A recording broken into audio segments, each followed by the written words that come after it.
Sí, señor laburante. Y yo voté a Milei. Yo estoy harta de las malas cosas que hicieron este último gobierno y el otro, el Juntos por el Cambio, también es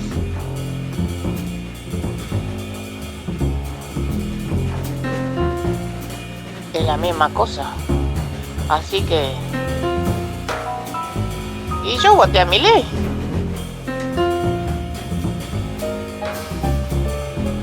No sé, veremos qué sucede. Nos van a dar con un palo, no sé lo que va a pasar.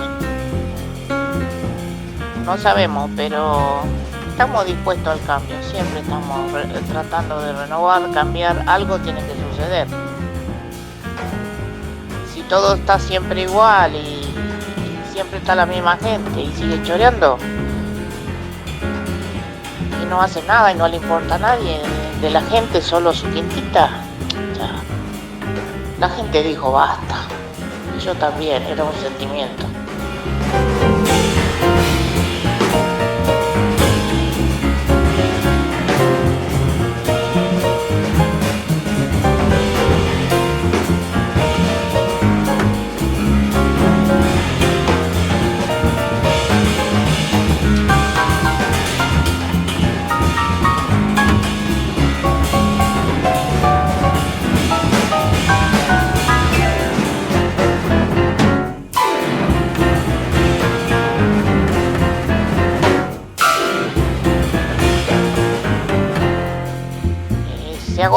Se agotó el sistema que venía gobernando, se agotó. Y apareció esto nuevo y bueno, qué sé yo, la verdad.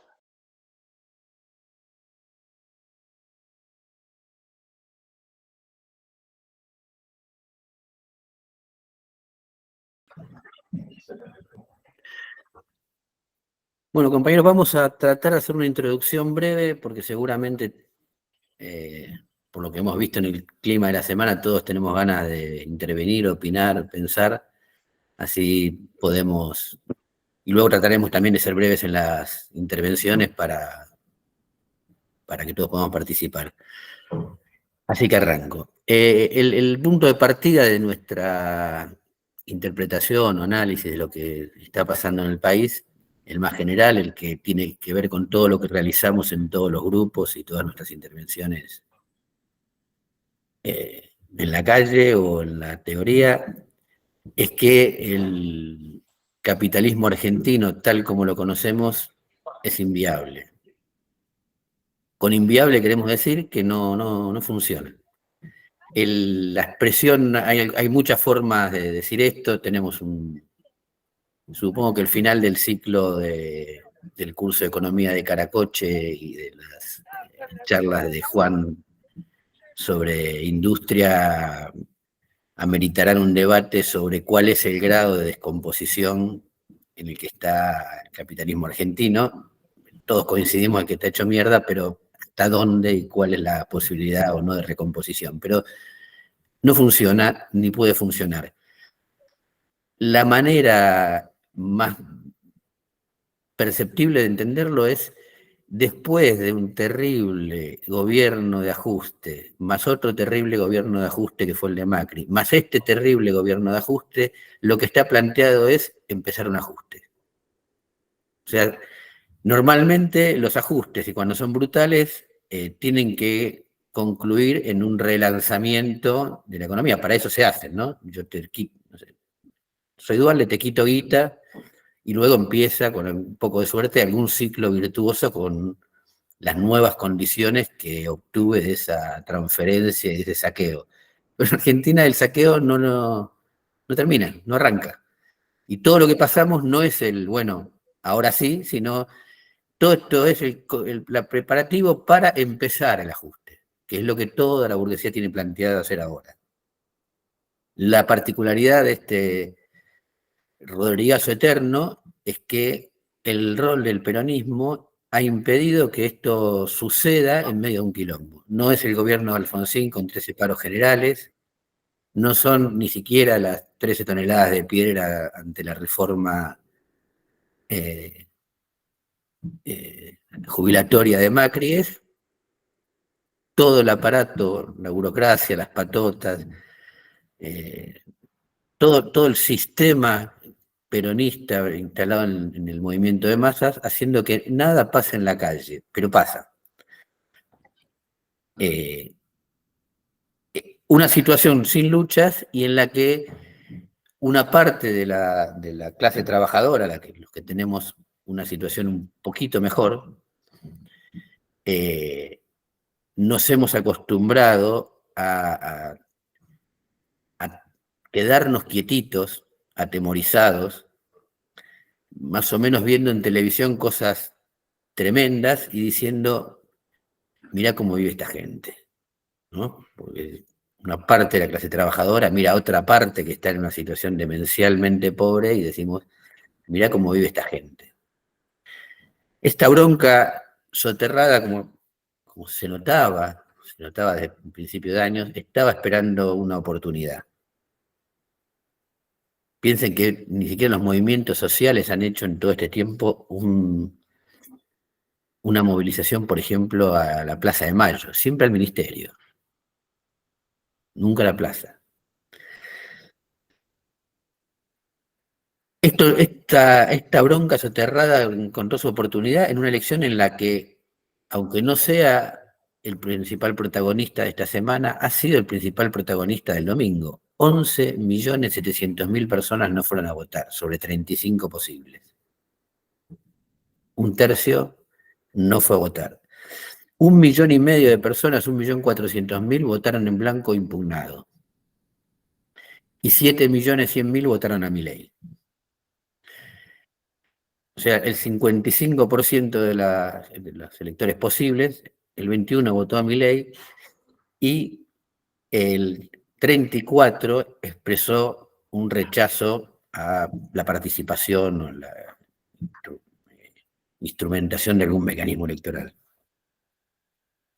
Se le ha prestado mucha más atención a lo que Milei dice que a este dato fundamental de que la gente no votó. A pesar de que los resultados provinciales, como les mandamos publicamos en la nota del jueves, los resultados provinciales, algo de esto indican sin mucho lugar a duda. El proyecto Milei obtenía 2, 3, 5% en las elecciones y la figura Milei multiplica los resultados de las elecciones provinciales por 10, por 20, o sea, entre uno y otro hay a veces hasta 35 puntos de diferencia como en Jujuy. Por otro lado, los votos de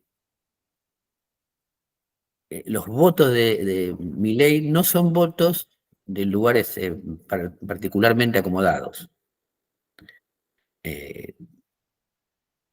donde el Estado funciona, no ha tenido unos buenos desempeños. Por ejemplo, el más llamativo es este.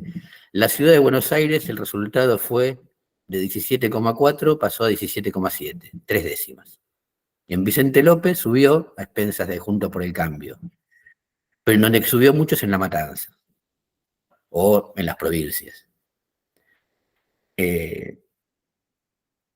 Nosotros creemos que el principal componente de este episodio del fin de semana es una bronca terrible con el estado de cosas.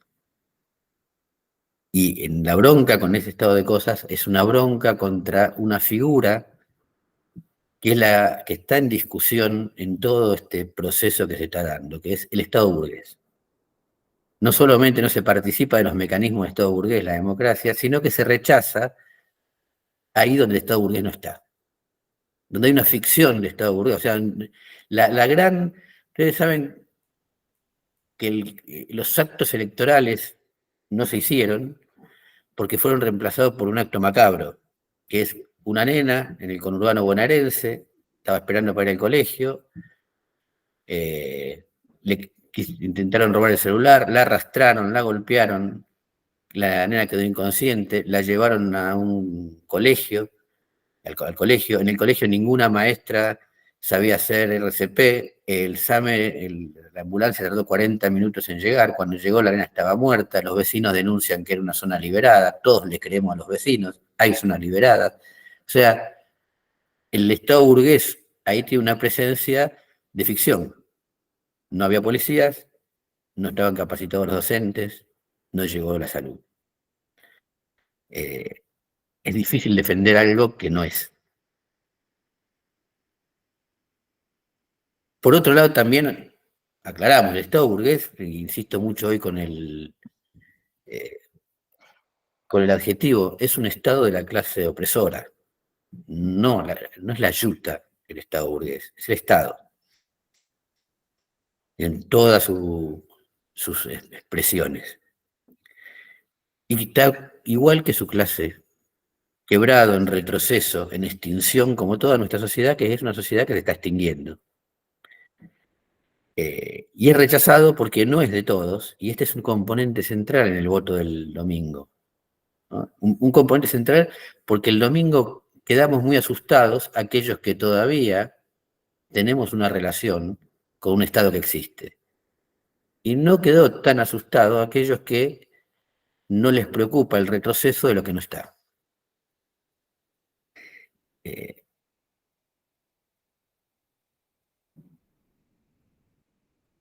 la izquierda en este mismo proceso de rechazo a algo que no está, y cuando está es parte del enemigo, o sea, no es una poca cosa una zona liberada, es el Estado burgués presente, pactando para que nadie impida que haya eh, situaciones en contra de la clase trabajadora. La izquierda en la elección participó haciendo la misma elección de siempre. Demostró una virtud que tiene, que es la inmunidad a cualquier elemento de la realidad que ocurra. O sea, la izquierda tiene 2,6%. Si la izquierda argentina participara en una elección en Nagasaki en agosto del 45, sacaría el 2,6%. No importa si hay una bomba atómica, no importa si la población sale a la calle y rompe todo, no importa si hay una hegemonía burguesa consolidada. Si se reparten los votos en fracciones de 25% o si uno saca el 54%. Si nadie vota o si todos votan. 2,6%. Lo cual tiene una virtud, siempre va a tener sus 2 diputados y su espacio electoral, y tiene un efecto. Parece vivir en una escafandra de uso. Esto hace que, en términos generales, es parte de lo rechazado.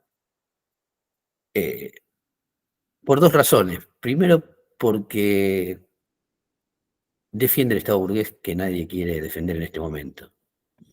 Y segundo, porque participa de la distinción que ha sido rechazada en la figura de Milei entre ajuste bueno y malo. Ayer tuve una conversación con un compañero disidente de una organización del FITU, pero nuestra charla estuvo muy amable toda la charla, pero nuestras diferencias se volvieron abismales alrededor de Cristina. Entonces, bueno, si uno queda pegado a Cristina, queda pegado a lo rechazado. O sea que mantiene su insignificancia electoral, pero no es una insignificancia real. O sea, la izquierda tiene militantes. Luego dedica toda esa fuerza a las campañas electorales y ahí no le va bien. Milei ha provocado un gran miedo sectorial en quienes usufructuamos el Estado burgués, el mundo de la cultura, por ejemplo. Ahora voy a hablar un poco sobre esto, pero es un miedo sectorial. Ayer hubo una marcha muy interesante para explicar cómo Milei va ganando día a día votos. El lunes hubo una devaluación tremenda. Toda la semana hubo aumento. El aumento del lunes de la construcción se calcula en 9,2%. O sea, un día hubo un aumento que superó las inflaciones mensuales desaforadas que ya teníamos anteriormente. En esa semana donde nuestro nivel de vida fue sacudido por una medida del gobierno de manera brutal, ayer el CONICET marchó contra un dicho. Muy interesante, ¿no? Hay una medida, hay una realidad, pero el CONICET marchó contra un dicho. Milei dijo, porque Milei no gobierna, que va a cerrar el CONICET. Y es una gran marcha contra un dicho, no contra el ajuste. Pero los salarios del CONICET no son los que fijó Milei. Por eso digo que hay una parte de la población que mira la amenaza de Milei bajo la perspectiva del que pensó durante todo este tiempo, mirá cómo vive esta gente.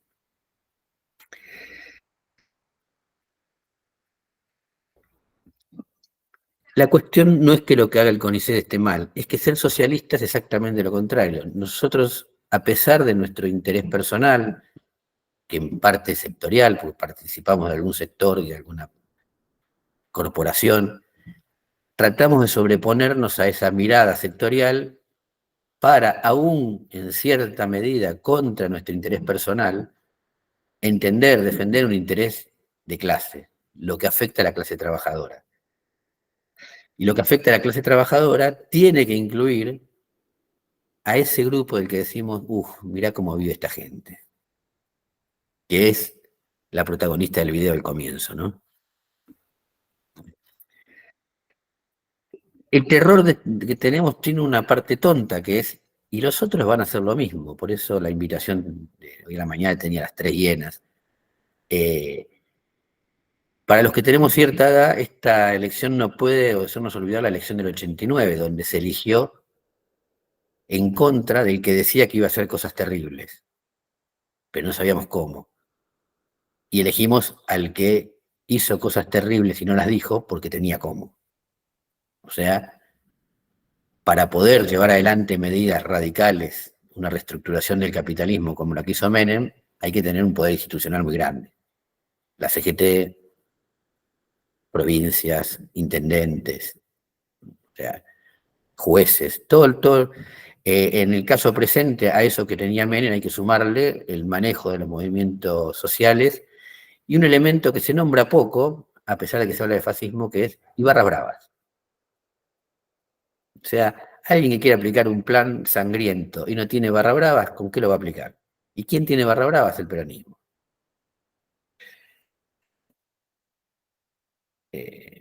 Como si hubiéramos aprendido poco de la experiencia de Mariano Ferreira y un montón menos sanguinarias, pero que han ocurrido. La represión a la lucha no siempre viene, y no viene del lado de los milicos, y no siempre viene de fuerzas estatales identificadas. Muchas veces vienen, como muy claro quedó el asesinato de Mariano Ferreira, por este mecanismo complementario de zona liberada para que lumpenes hagan el laburo.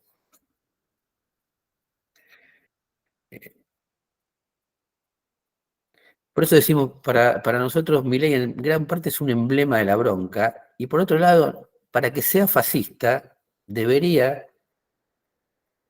a ver, como suele pasarnos, nos arruinamos las bromas en las presentaciones, pero iba a decir esto, si estamos amenazados del fascismo, esta reunión se tendría que haber hecho bajo otras condiciones. Porque el fascismo no es una entidad subclínica. O sea, no es como el colesterol, que yo no me entero que lo tengo y me dicen que hay un número, a pesar de que no siento nada, y tengo colesterol, pero yo no lo sé. No puede haber un fascismo subclínico. El fascismo es un hecho muy constatable. Si al menos hubiéramos visto el gran dictador, sabríamos que son bandas fascistas, gente pegándole a los obreros. Ayer el compañero dice, ya hemos visto a gente envalentonada puteando a los que andan con un pañuelo. Eso no es el fascismo. No. Fachitos diciéndole boludeces a la gente no es el fascismo. Que podríamos llegar en algún momento, sí, pero es un hecho, es una fuerza que actúa en la calle y no algo que nos enteramos, como si abriéramos el sobre del análisis clínico cuando se abren las urnas. De hecho, tiene un elemento también extraño para ser fascista, es liberal. Y el fascismo es estatista. Se parece más a Macron que a Le Pen. Pero tampoco se parece a Macron tanto como podríamos decir, porque justamente el problema es que es un fenómeno demasiado singular para esta facilidad con la que se dice que es como Bolsonaro. Bueno, si es como Bolsonaro, no es fascista. Querrá hacerlo, pero Bolsonaro entregó el gobierno.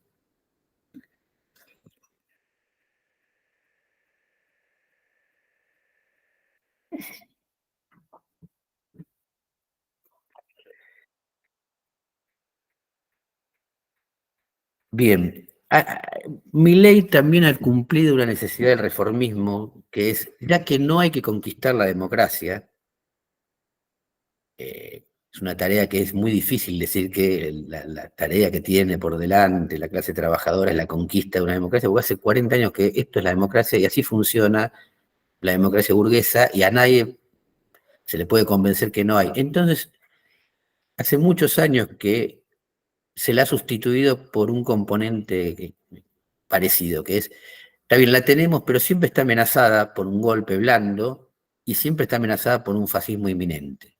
Por lo tanto, siempre estamos en posición de defender la democracia, que termina siendo aliarse con algún sector que es burgués pero democrático.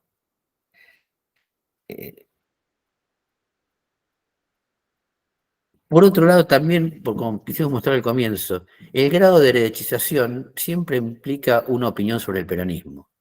Dicho de otra manera, implica que el peronismo no es de derecha, y que todo esto que mostramos, la AAA y Julio López, es algo que no es de derecha.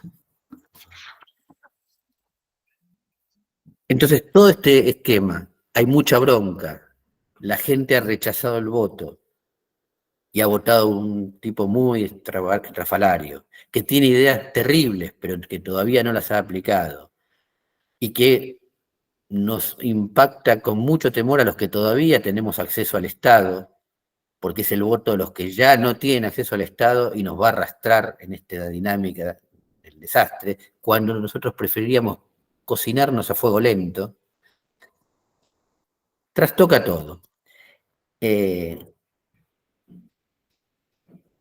Por eso queremos aclarar, para terminar, algunas cosas. La lectura, no hay lectura común de esta elección para las dos clases, para la burguesía y los trabajadores. La burguesía tiene un plan homogéneo, que es ahora viene el ajuste. Sus discusiones son ritmo, consenso y amplitud. Es rápido, ¿no? Es el primer tiempo, el segundo, como dice Macri, es de un saque o es gradual. Y tampoco en esto se pueden poner de acuerdo porque para hacerlo de un saque hay que abrir muchos frentes a la vez y para hacerlo gradual hay que desgastarse en muchas escaramuzas. Consenso es cuál es la manera de conseguir hegemonía. Hay que apoyar a Milei, hay que unirnos todos en el centro con Patricia, habrá que conseguir que gane Massa. Y amplitud, que es la gran discusión de la burguesía, es hasta dónde hay que sacrificar. Porque hay que aplastar a la clase obrera, pero también hay que sacrificar sectores burgueses. Y no terminan de estar de acuerdo, difícilmente lo logren, en quién tiene que caerse el bote. Del lado de la clase obrera ocurre algo que es, para mí es casi poético. Está en el orden de las obras de Juarros, porque la clase obrera está rechazando lo existente en su forma ausente. Es difícil positivizar el rechazo de algo que está en ausencia. Está porque no está. Por lo tanto, genera una situación complicada de encontrar una forma positiva de positivizar, de programar, de decir qué es lo que queremos, cuando lo que queremos es que se vaya aquello que está presente porque nunca viene. Y esta es la realidad.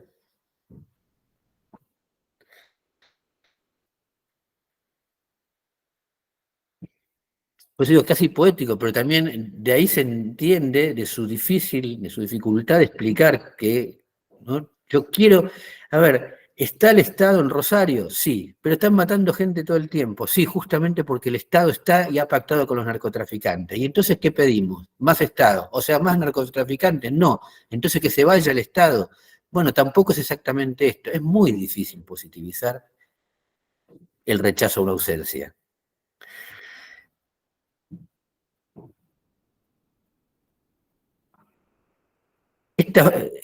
Esta falta de conexión entre todos se expresa en que se vayan todos, que difícilmente podía ser representado en consignas tan tibias como la izquierda que se planta o las salidas por izquierda. O sea, un nivel de rechazo y de enojo furibundo no podía expresarse en una tibia consigna para una elección de las tantas que ha ocurrido en estos 40 años.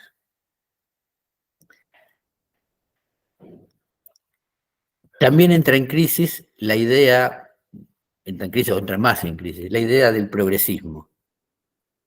O sea, la sociedad va avanzando, la idea Juan B. Justista, la sociedad va avanzando y en su avance logra conquistas que la hace mejor e incluye mayores sectores de la población, los educa, los cura, y en ese progreso las ideas socialistas, las buenas, las progresistas van ganando terreno y las ideas malas, las religiosas, las científicas, van perdiendo terreno y la sociedad es cada vez más culta, más educada, más vivible.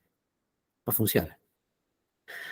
Desde hace 40 años lo que nosotros vemos es que una pequeña porción de la sociedad se eleva, se sofistica y se enriquece, mientras que una amplia porción de la sociedad es expropiada y se embrutece, decae y se vuelve más enferma, más desposeída, con menores condiciones de vida.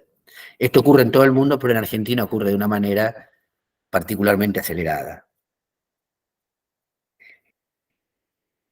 Entonces son dos mundos. Uno es un mundo que avanza y tenemos que defender un avance paulatino, y otro es un mundo que avanza extremándose.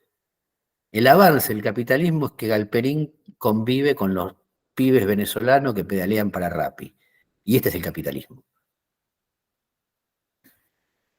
Es Nordelta y asentamientos. Es la tercera Copa del Mundo y el Chiquitapia. También esto lo quería decir. En términos sociales, es una expropiación creciente que solo se resuelve con una expropiación apuesta. Por eso las consideraciones de izquierda y derecha también entran en crisis, porque izquierda es una agrupación extraña entre socialismo y progresismo, pero el progresismo y el socialismo piensan distintos. Y por lo tanto estamos englobando ahí dos concepciones de la sociedad que no tienen muchos puntos en común en momentos de crisis. El último problema. Nosotros no podemos confundir lo que es masa electoral y vanguardia política. O sea, ¿qué es masa electoral? Eso que se hace presente en las elecciones, generalmente llevado en números mayoritarios de una forma, llevados no a votar, digo, llevados personalmente por una actitud pasiva, se vota cada 2 años, y una concepción muy sentimental de la política, que han estudiado profundamente todos los teóricos de los momentos electorales. ¿Y qué es la vanguardia? Lo contrario, la institución de cierto grado de racionalidad, voy más allá de mi cuerpo, pienso en términos de colectivos mayores, y de acción. Milito todo el año. La elección es un momento. Actúo antes y después.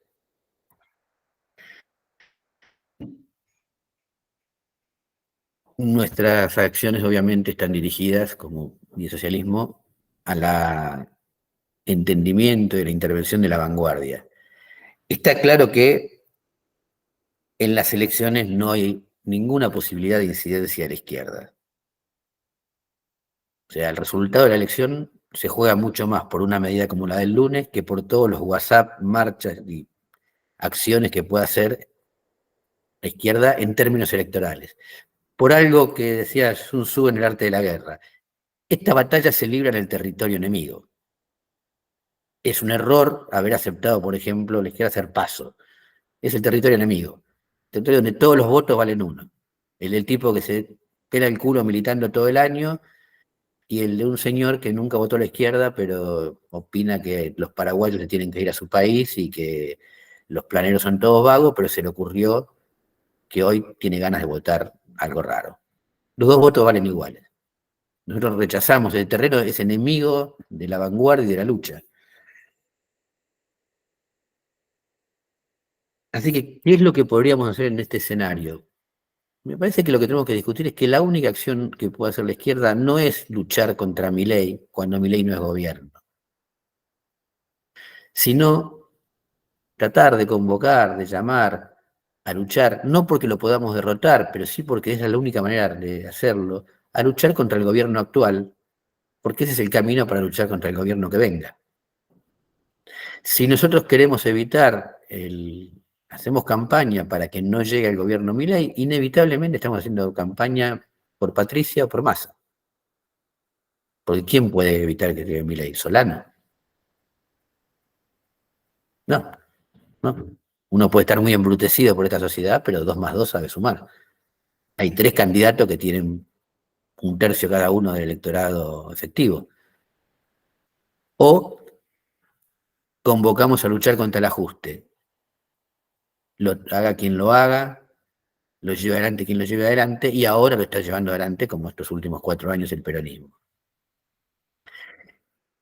Nuestra principal preocupación es el cierre del CONICET, y nos aislamos del conjunto de la clase trabajadora, o nuestra principal preocupación son los sueldos del CONICET y nos unimos a la clase trabajadora. ¿Son los dichos o los hechos? ¿Somos socialistas o somos reformistas? Bien, me excedí muchísimo, pido disculpas y abrimos el debate.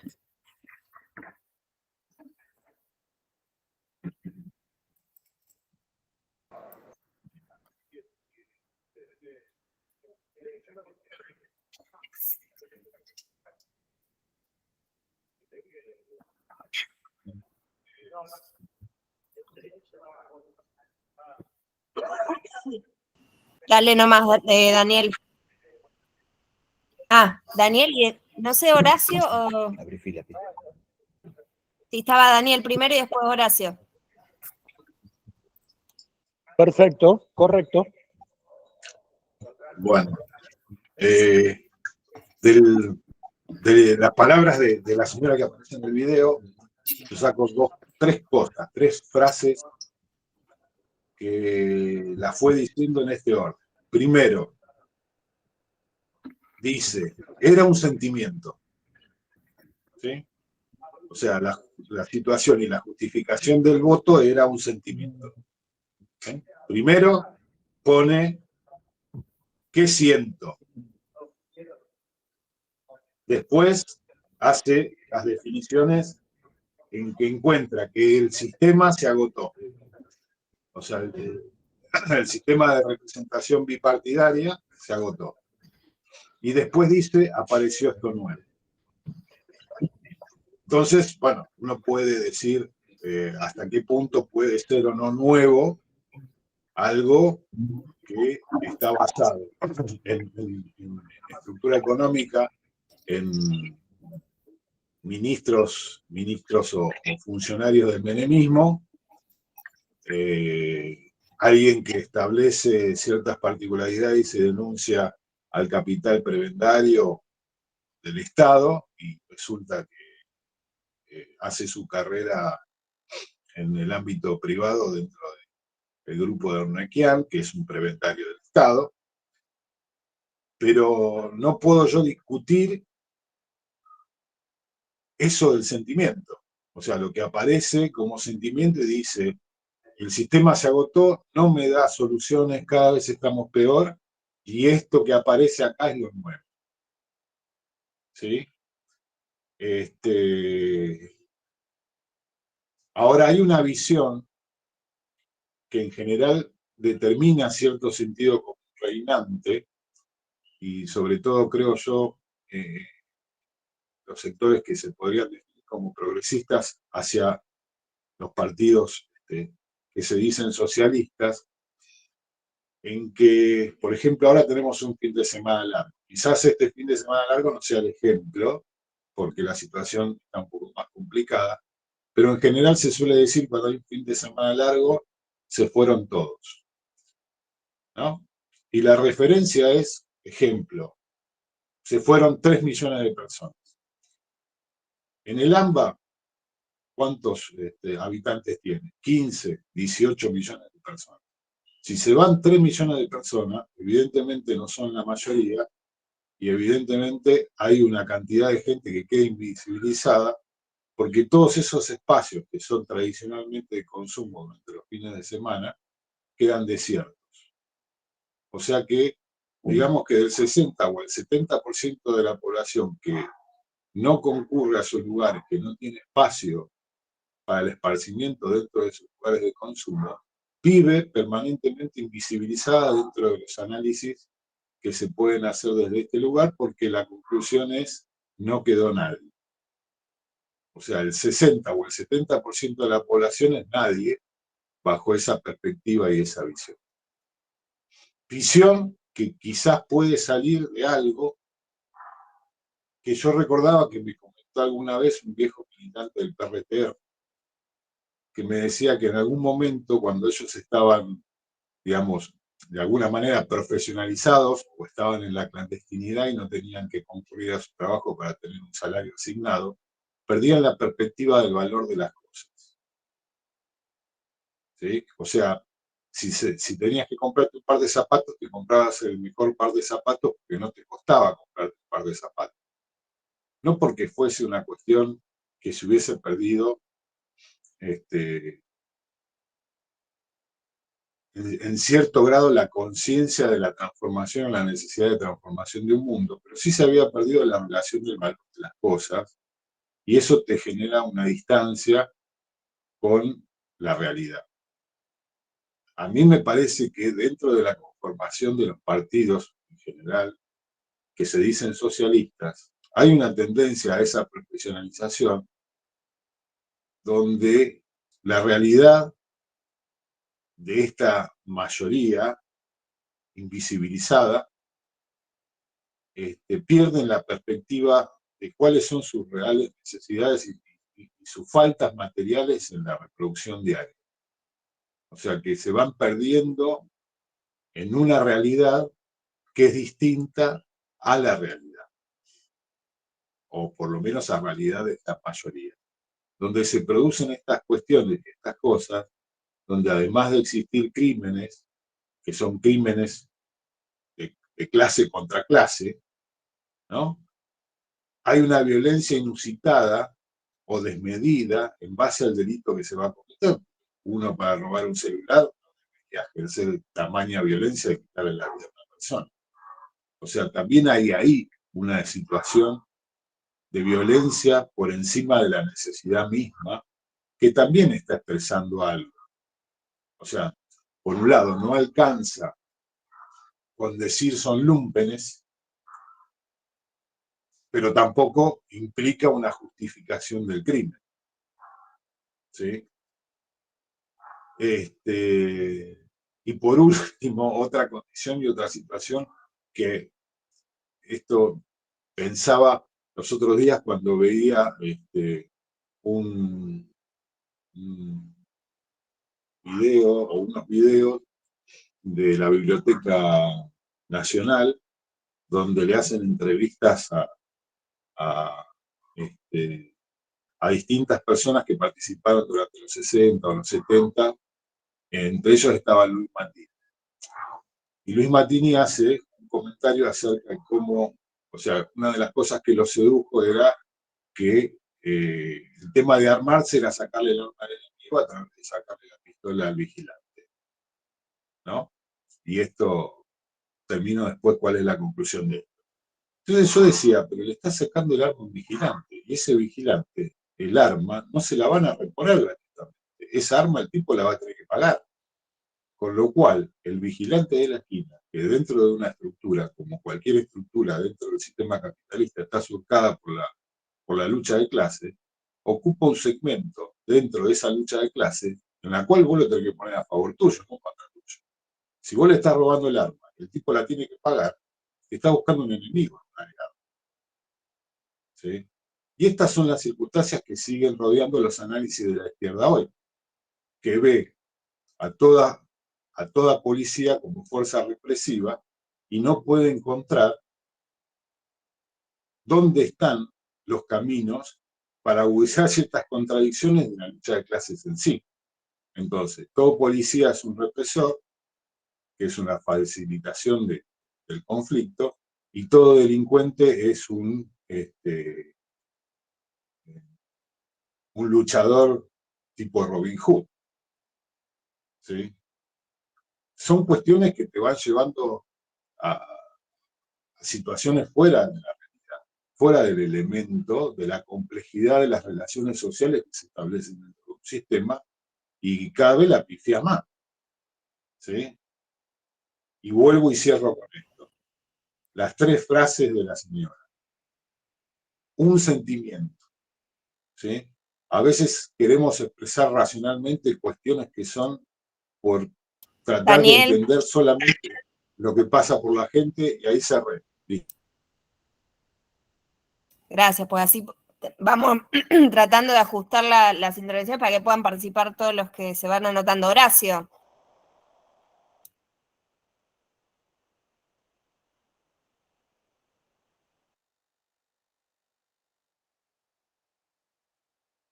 Estás muteado, Horacio.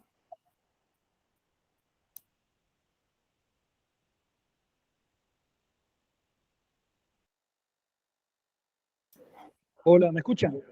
Ahora sí. Bueno, voy a agregar una cosita más, un pequeño detalle, detalle, una pequeña historia que tengo yo con un policía. Cuando trabajaba en el banco, el que era de seguridad había sido un cana en la dictadura. Y bueno, yo, muy bien pelotudo, me hice el amigo, y resulta que el tipo me explicaba, una vez que tomó confianza conmigo, cómo cómo ingresó él a una villa para detectar a guerrilleros. Y me dice, es muy fácil, la policía tiene que hacer trabajo de inteligencia, y yo me junté, pedí permiso al puntero de la villa, y lo que hacía yo era vender ropa. De ropa a cuotas, porque no me interesaba que me pagaran o no. Yo quería saber dónde vivía fulano, dónde vivía mengano, quién trabajaba en tal lado, quién no trabajaba. Y así fui sabiendo cómo detectar la casa de cualquiera.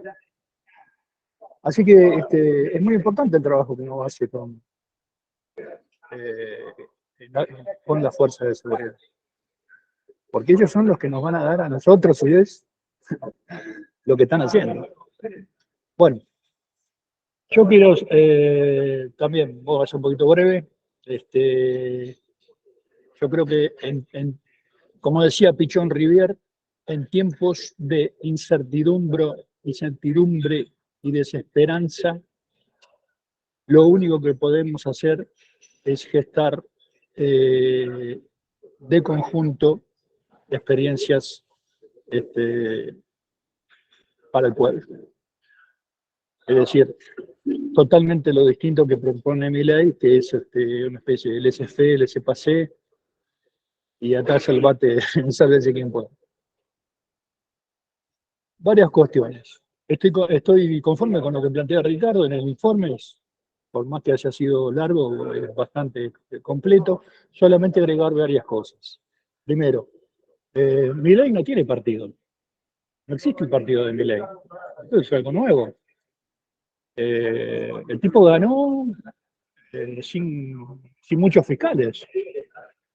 Es él, es la imagen de él. Cuando fueron las elecciones provinciales, el tipo no sacó un voto, un miserable voto, fue muy atrás.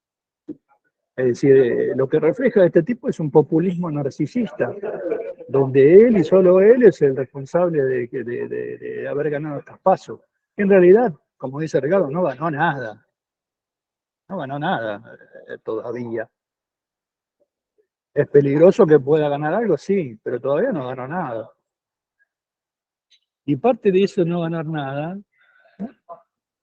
significa que los que perdieron fueron las coaliciones de PJ, las coaliciones de la derecha, donde en esas dos coaliciones hay tanto radicales como peronistas, y también perdió la izquierda.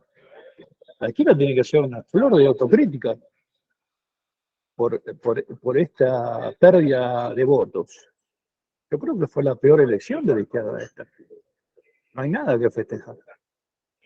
Así que mientras la izquierda se siga mirando el ombligo, porque el problema es, ya de arranque, aceptar las pasos. No puede ser que alguien que no sea militante de organización defina quién va a ser el candidato. Cualquier hijo de vecino te junta 10.000 personas y te da vuelta a una elección con compañeros que militan todo el año y eso no existe. No. Se tiene que digamos, la izquierda tiene que estar en contra de las pasos, no participar de este circo, denunciarlo. Encima por el gastadero de guita que es. Esto fue una creación de Aníbal Fernández con Kirchner para decidir la interna del PJ, porque no se ponían de acuerdo de ellos, porque se cagaban a tiros. ¿Qué tenemos que ver nosotros los trabajadores con esas pasos? Una cosa, primarias abiertas a todo el mundo, cualquiera puede votar en tu lista. Esas son las primeras, eso significa abiertas. No, totalmente en contra de eso. Pero bueno, y así todos participaron de las PASO. Mal antes y mal ahora. Porque ahora que se supone que tienen que estar todos juntos, cada uno hace su quintita. En Sanidad también tenemos el enfrentamiento con los barras. Cuando fue al hospital francés, la Tuta Mohamed, que era amigo íntimo de Vudú, fue uno de los que quiso pegarle a las enfermeras.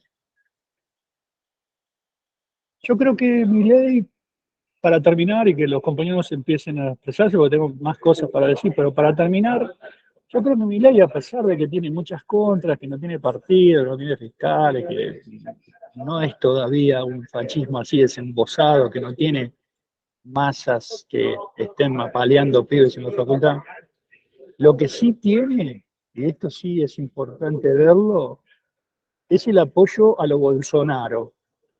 Es decir, muchos evangelistas votaron por Milei. Por su tema contra el aborto, por su tema contra el matrimonio igualitario, por su antifeminismo. Y eso hay que tener en cuenta, ¿no? Porque parece que no, pero los evangelistas, cuando se deciden por alguien y lo votan, puede llegar a inclinar la balanza. Nada más, compañeros. Bueno, está Tincho, Martín. Buenas. Bueno, tengo la voz un poco tomada, así que... Bueno, yo ahí, había leído el artículo cuando lo mandaron y demás, y en base a lo que también después se expresaron, hice un par de anotaciones. A mí me parece, bueno, en primer lugar, bueno, el gran ganador obviamente fue Milei, pero no solamente Milei, sino la idea de que hay que ajustar de algún modo. O sea, el consenso ese que en la nota aparece como consenso desarrollista. Que es una idea que se ve muy presente en todos lados, digamos, no solamente en sectores del empresariado, sino incluso hasta en sectores de la clase obrera, ¿no? Que identifican que el problema está en el excesivo gasto del Estado. Y que después cuando uno va a ver, efectivamente, ese gasto es realmente poco. Poco en el sentido de si uno asocia el excesivo gasto con los planes sociales. Los planes sociales representan menos del 1% del gasto. Después, por otro lado, me parece que también habría que hacer una mención aparte para el gran perdedor, o sea, que fue Rodríguez Larreta. Un tipo que se perfilaba como el candidato, no sé si natural, pero sí el que tenía más posibilidades, pierde en la interna con Patricia Bullrich, que, como dice el Turco Asís, básicamente armó una candidatura en base a nada, a un sello, que es la presidencia del PRO, y que progresivamente fue sumando apoyos hasta lograr el apoyo de Macri, digamos. Quizá el error de Rodríguez Larreta fue intentar armar un partido de gobierno antes de llegar al gobierno. O sea, esta idea de sumar a Schiaretti, sumar al 70% de la población, evidentemente le jugó en contra en su electorado, que le votó en contra. Incluso en la Ciudad Autónoma de Buenos Aires perdió. O sea, perdió con Burrich. Perdió también su candidato, que era Lustó. Y demás, me parece que quedó mal plantado. Eso también abre un interrogante a futuro, porque uno, creo que ese 10%, 10-11% que sacó Larreta, no sé si va a ir automáticamente todo a Burrich. Probablemente algo quizás se desplace para Massa. Bueno, hay que ver. Por otro lado, me parece que también otro dato sorprendente es que con estos números de pobreza, inflación, con la devaluación, que ya se venía a venir antes de las PASO, y con la enorme fragmentación y descomposición social, el peronismo todavía tiene chances. O sea, porque está tercero, y es la peor elección de su historia, pero tiene vida.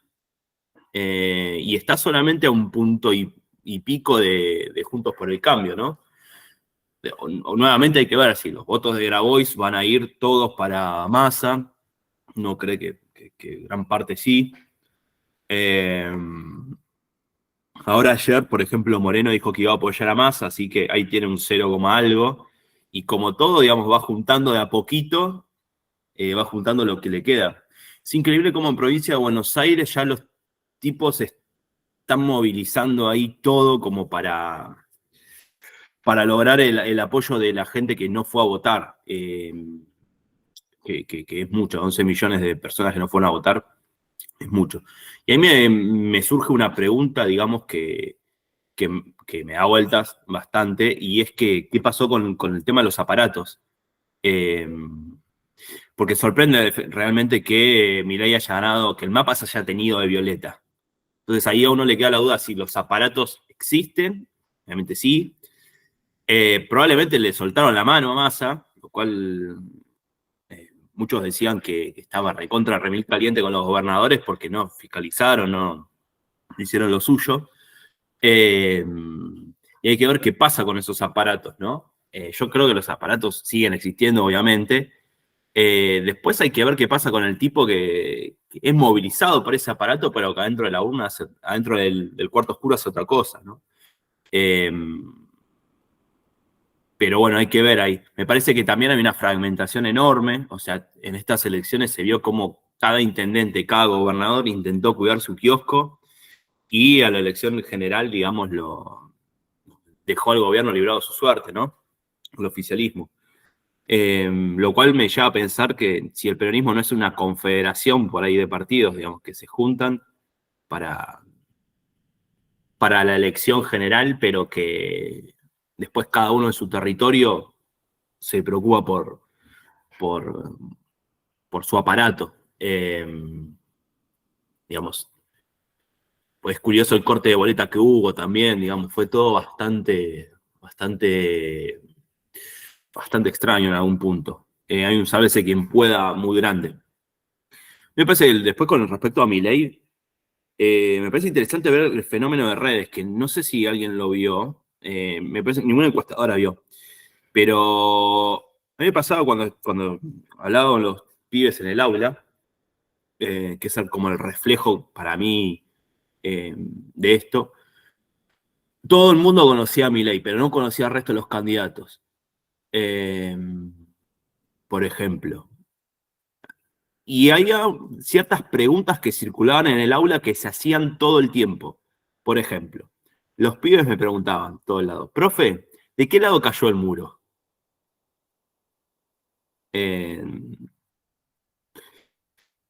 Eso, por ejemplo.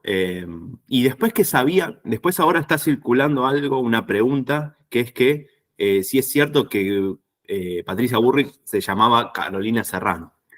¿Por qué voy a esto? Se llamaba Carolina Serrano en los 70. ¿Por qué voy a esto? Con el tema del muro, hubo un video que circuló, digamos, en todo el universo liberal, en el algoritmo liberal, que tenía que ver con identificar si tu profesor es zurdo o no. Entonces vos le tenías que preguntar al profesor de qué lado cayó el muro, y si el profesor te decía que cayó del lado capitalista, era un zurdo. Y si el profesor te decía que cayó del lado comunista, nada, era del palo. Voy a esto porque Milei quizás no tuvo tanto aparato en el transcurso de las PASO, no tuvo tanto aparato publicitario en comparación con Larreta, ¿no? Y con el resto de los candidatos, pero logró tejer como una suerte de algoritmos en redes sociales que le dio mucha visibilidad y fue muy efectivo.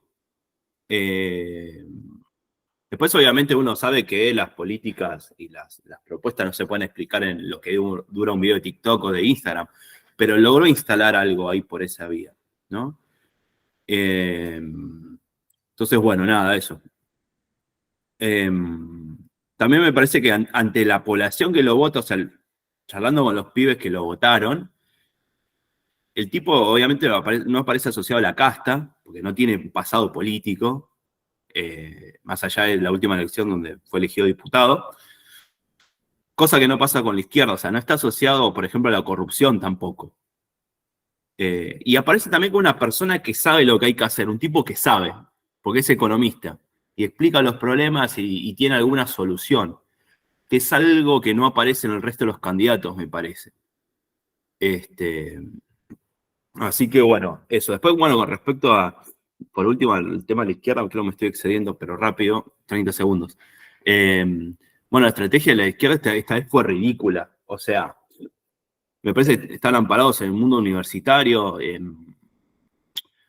Digamos, al salir de ahí o al estar, digamos, en ese ambiente, me parece que pierden la perspectiva general de verdaderos problemas de la clase obrera. El discurso se reduce a cooptar a la juventud, a secas, por la vía del ridículo. Y si algo no quieren los jóvenes es que vos te parezcas a ellos. O sea, si vos querés ganar la atención de los pibes, no quieren a alguien que se parezca a ellos, que canten las canciones que cantan ellos demás. Los pibes necesitan un adulto, básicamente. Entonces, enfocar la estrategia por ahí, más allá de la política y todo, me parece una boludez terrible. Bueno, nada, eso. No me extiendo más. Bueno, está Mariano y después Nadia. Agrego un par de elementos a propósito del videíto y la presentación que hizo Ricardo. Los 14 gobernadores peronistas, algunos por ahí no son explícitamente del PJ, pero responden al PJ, que adelantaron las elecciones, liberaron a Milei de tener que armar aparatos en cada provincia para estas elecciones. De manera que esos gobernadores hicieron campaña para Milei, esos gobernadores peronistas hicieron campaña para la nacional, la presidencial de Milei. Unido a este elemento, lo que sabemos que ocurrió en provincia de Buenos Aires, donde Massa no solo le armó listas de candidatos a Milei, sino que puso guita, y muchos intendentes del conurbano fiscalizaron. Hay un par de notas en la política online donde exponen este asunto. Y finalmente, el compañero de bridge de Macri, vieron que Macri juega al bridge, no sé cómo se pronuncia, bridge, juega torneos mundiales. Su compañero está organizando cenas de $50.000 para financiar la campaña de Milei. Y ayer, en un vivo del canal de Maximiliano Montenegro, charló Daniel Epstein, que es parte del equipo técnico de Milei, junto con Roque Fernández, es decir, el equipo técnico que tenía el peronismo en los años 90, explicando que ellos tienen conciencia social y que no van a avanzar con ajustes bestiales de entrada, porque eso sería una política criminal y otras delicias del liberalismo con conciencia social. Menciono estos elementos para reforzar la idea de que la burguesía sencillamente tiene un plan que es profundizar el ajuste y que las principales coaliciones que representan esa clase social están buscando las formas de garantizar el armado técnico de Milei en caso de que llegue a la presidencia. Darío Einstein. No bastardiemos el nombre de Daniel, por favor.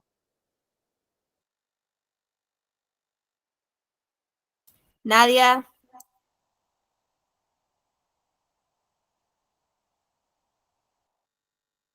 Estás muteada.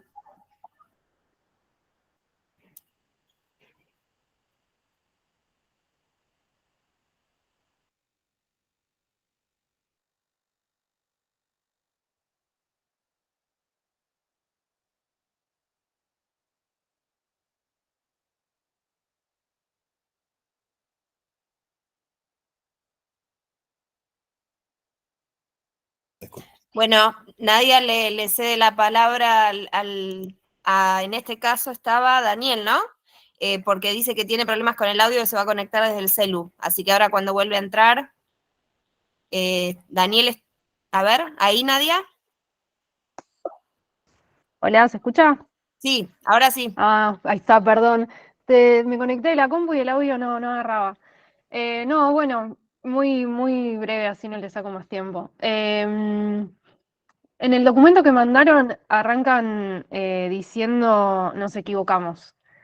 Y apenas lo leí, dije, esto es súper valioso. Porque en realidad, cuando hicieron todos los balances y todo lo que venía saliendo respecto de las elecciones y demás, se equivocaron todos. O sea, nadie se imaginó que la Reta iba a sacar el 10%, o que Milei iba a pegar este batacazo, o que Bullrich iba a sacar lo que sacó. No hubo analista que no se equivoque.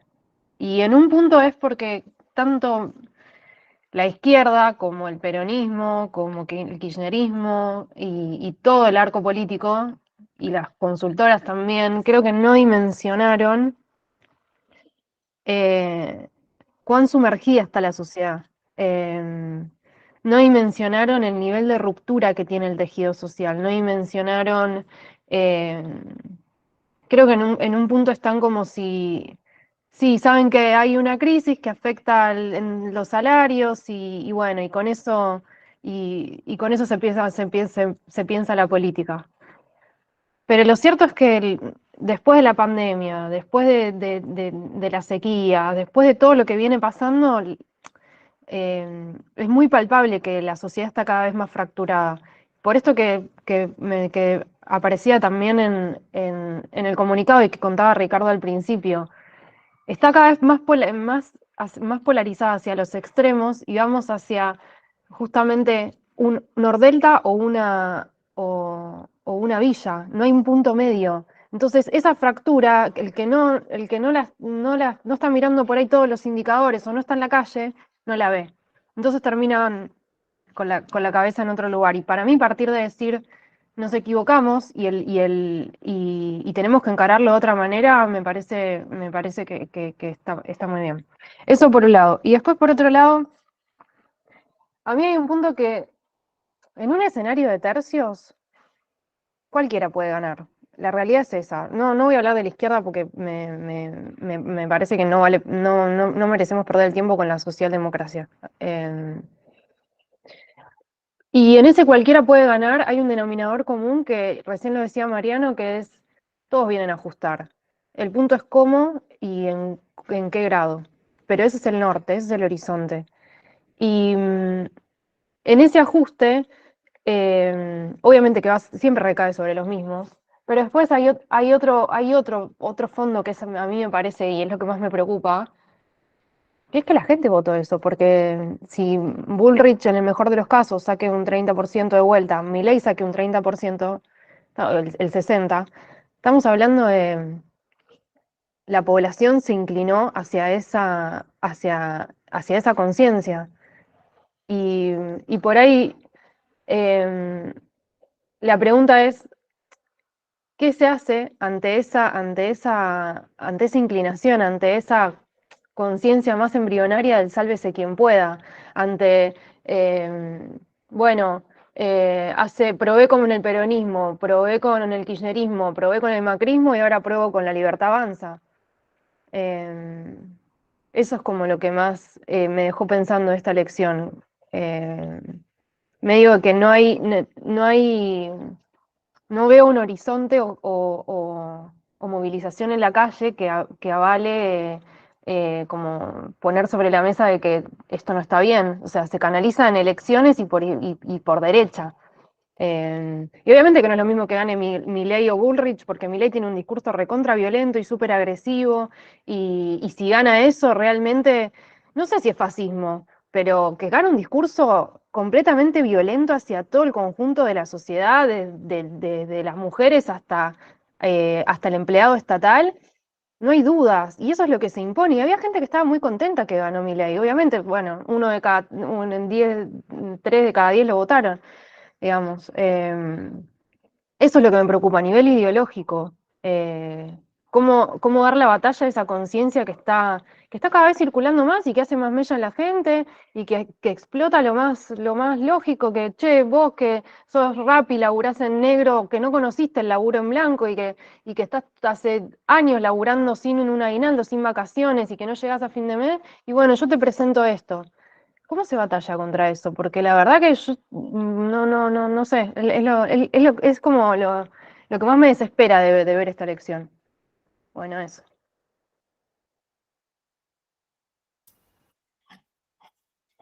Bueno, Daniel, vos tenías en un momento la mano levantada, ahora ya no me figura, pero no sé si la bajé desde acá. ¿La habías levantado? Dale, Sí, tratemos de sobre ser la breves para los compañeros que están levantados, que no hablaron todavía, que puedan... Pero dale nomás. Bueno, cortito, sobre lo que dijo, la buena caracterización que hace Martín acerca del uso de redes que hace Milei, y también sobre lo que dice Nadie. O sea, entre las dos alternativas, Bullrich se presenta como la que va a ajustar a la clase, y Milei se presenta como el que va a ajustar a la casta. En esos dos escenarios me parece que el que tiene mayores posibilidades es Milei. Ahora, la simplificación del ajuste que hace Milei es llamativa. O sea, es una posición totalmente populista y en la práctica sabemos que es irreal. No alcanza un ajuste con lo que Milei denomina casta.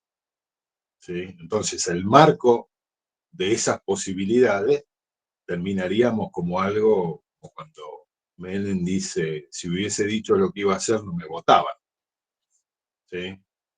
Pero hay cuestiones que son, vuelvo a repetir, a ver, la primera frase que hace la señora define la situación como un sentimiento, como votar a Milei es un sentimiento. ¿Qué se puede hacer ante un sentimiento? Pregunto. Está Guido y después Germán. Bueno, ¿qué tal, compañero? ¿Cómo andan? Bueno, podemos pensar los 3/3, siguiendo lo que dice Nadia, o los 4/4, ¿no? Porque un 30% del padrón no fue a votar, y una de las incógnitas es cuántos de esos van a ir a votar y a quién. O sea que, bueno, me parece que está bueno para sumar un elemento de complejización al análisis, ¿no? Igualmente estimo que no de ese 30% lo sumo un 10 ir a votar. ¿A quién ir a votar? La verdad que desconozco ni me parece, bueno, no me quiero aventurar en ese análisis. Las razones del triunfo de Milei. O sea, adhiero a todo lo que dijeron antes, a todo lo que está en el artículo. Hay un voto bronca, claro, de rechazo a todo. Yo lo había sintetizado así como, peor no podemos estar. Mucha gente me ha dicho, peor no podemos estar, ya tocamos fondo. Si seguimos así, vamos a seguir estando peor. Si lo voto a Milei, capaz que le pego. Capaz que no, capaz que sale mal. Pero bueno, si peor no podemos estar. Está un poco instalado, digamos. Es inocuo votarlo, porque si rompe todo, si ya está todo roto, ¿qué voy a defender? Bueno, obviamente esto es falso, porque por más inclusive que seas de la fracción más precarizada de la clase trabajadora, digamos, a ver, se puede siempre estar peor, ¿no? Así que bueno, bronca también yo creo que un poco segundo, no es un voto ideológico, como vienes, digamos, como sostiene Sartelli, que digamos yo adhiero desde hace años, el voto hoy en día no es más un voto ideológico en su mayoría, es un voto sobre todo más inmediato, de, bueno, a ver quién me tira algo, quién me da algo, que el próximo partido no cometa los errores del anterior, o sea, voto echando al anterior y que venga el otro, que aunque no me convence, y bueno, es un inmediatismo así. O sea, que tampoco me asusto de leer demasiado una cuestión ideológica. Si bien está. También me parece que es una cuestión de resignación. A ver, si yo estoy mal, por lo menos que el otro también esté mal. Que se rompa todo. Si yo soy un trabajador precarizado, que no cobro aguinaldo ni nada, estoy con la pala todo el día y bueno, voy a percibir un poco los derechos que tienen los trabajadores como privilegios. O sea, mi ley lo presenta un poco así, ¿no? Todo lo que no responde a la lógica del mercado, como la entiende, es un privilegio mal habido. Así que bueno, rompo todo, digamos, nivelación brutal para abajo, ¿no? Y es entendible, ¿no? Quizás, o sea, es una cuestión un poco humana. Si la estoy pasando mal, y la paso menos mal si la pasamos todos mal, ¿no? Que algunos la pasen bien o menos peor que yo y yo la pase tan mal. Y acá nos meten un tema también siempre de las divisiones al interior de la clase trabajadora y cómo eso obviamente es usado por la burguesía. Bien, o sea, acá Milei está conectando muy bien con cierta fracción de la clase trabajadora y los otros partidos no lo están haciendo. Y está poniendo una fracción de la clase trabajadora en contra de la otra. Porque básicamente le está diciendo a la fracción que está desempleada o está precarizada que la razón de que no encuentren trabajo o que estén precarizados, o sea, parte de la razón es la fracción de la clase trabajadora que está sindicalizada, que trabaja en el Estado, etc. Y como bien decía Ricardo, la fracción que tiene más miedo es la que se percibe como el blanco de las políticas que aplicaría Milei si llegaría. Bien, así que bueno, la vieja receta del libro, divide y reinarás. Está el análisis de que el PRO representa, o sea, todos los partidos en cierta forma representan una alianza de clases, no siempre tenés que tener una clase en la clase trabajadora. Bueno, el PRO representa la alianza de la burguesía más competitiva con la clase trabajadora más registrada, quizás más formada. El peronismo representaría la alianza de la burguesía más subsidiada con la clase obrera sindicalizada, sobre todo en la burocracia, y como si también tiene un control a través de, bueno, del aparato y la dirigencia de los movimientos sociales de la clase obrera desempleada, no ocupada. Ahora, bueno, Milei le está haciendo mella ahí. Bien, también obviamente le está sacando votos de clase trabajadora ocupada, me parece que es un error pensar que solamente Milei lo vota la gente de la villa, ¿no? Pero bueno, gran parte de su voto se debe ahí. Es increíble, también me gustaría agregar lo que decía Martín, yo también hablé mucho con los chicos a ver de por qué lo votaron a Milei, tratando de entenderlo, ¿no? Y me resaltaron, bueno, una chica me dijo, mira, hoy en día, profe, no lee nadie. O sea, que los chicos se informan por redes sociales. Y la campaña, digamos, la movida que ha tenido Milei con TikTok, sobre todo, ha sido muy buena. Y los chicos lo perciben a Milei como que es un tipo que sabe, que es el único que tiene propuestas concretas. O sea, realmente tiene una imagen muy... O sea, una percepción de que una persona como muy solvente. Así que bueno, no, básicamente ahí se agota mi intervención. Solo. Germán. Buenos días. Primero, quiero saber si se escucha porque tengo muy mala conexión. Si se escucha fluido. Se escucha. Buenísimo, muchas gracias. Bueno, espero poder tener otra reunión en otro momento si nos conocemos. Soy trabajador de la Administración Pública de Nación. Acá laburo en Capital. Bueno, para empezar, comparto mucho el informe que se dio. No es algo que vengo leyendo en las prensas de otros espacios. Veo otro tipo de caracterización y comparto bastante. Voy a hacer un par de anotaciones que hice para aportar al debate. Primero, creo que esta campaña, el gobierno, la oposición, hicieron una gran campaña, primero para que la gente vaya a votar, porque la gran duda que había era que la gente no estaba yendo o no pensaba ir a votar. Tuvieron que jugarse a lleno para que la gente vaya a votar, en mi opinión. Y eso demuestra justamente esto que se viene, la fragilidad, la debilidad del régimen político. Yo creo entre lo que vengo escuchando, creo que hubo un voto ideológico.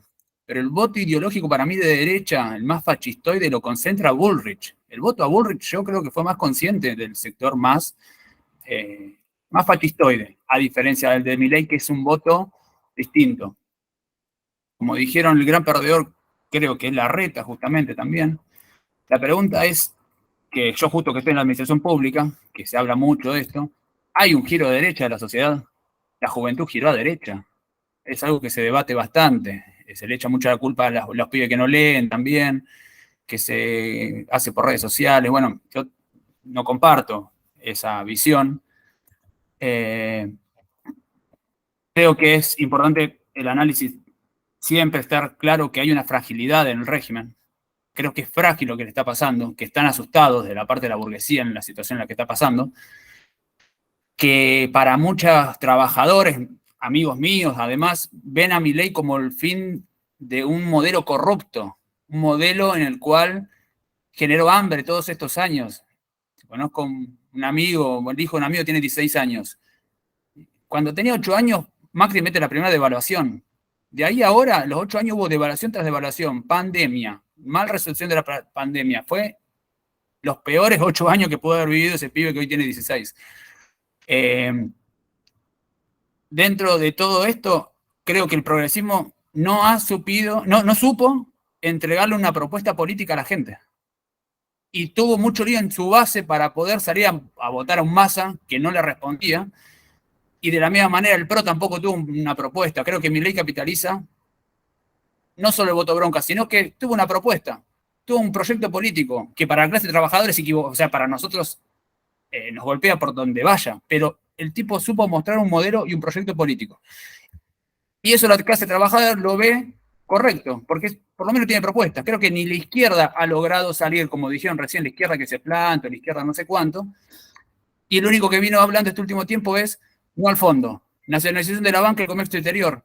Pero eso no es un modelo político. Son propuestas, son consignas aisladas. No hay una propuesta y Milei lo logró hacer. Entonces, me parece que la pregunta es, ¿hay un giro a derecha? Yo lo vengo hablando bastante esto, porque me lo vienen repitiendo y creo que es el progresismo que está llevando esa campaña de miedo. Yo no veo un giro a derecha. Creo que hay una gran polarización, creo que se expresa en el voto en blanco, se expresa en los que no fuimos a votar, se expresa en el voto a Grabois, ojo, porque el voto a Grabois no es un giro, es un voto a derecha, sino es un voto en contra de la derecha. Parte del electorado Massa va en contra de la derecha. Entonces, hoy lo que creo que tenemos que discutir es ¿qué hacemos en este periodo? Creo que la elección ya está. La elección va a ganar o Massa o Milei o Bullrich. Y como vienen diciendo, es el ajuste, va a empezar el ajuste a los ajustes de todos estos últimos años, digamos. Es cada vez más ajuste. Segundo, que gane quien gane, lo que veo viendo, yo analizando de los nuevos que llegan al poder, de los nuevos gobiernos que llegan al poder, es que van a arruinar su carrera política, van a inmolarse políticamente para meter el ajuste. Que hoy Milei denuncia a la casta, no va a pasar mucho tiempo para que la gente también se dé cuenta de que su proyecto, y un poco se ve con sus propuestas en los otros distritos, que no sacó el voto de Milei. Hoy es Milei. Pero va a ser parte de la casta, muy pronto, si es que gana.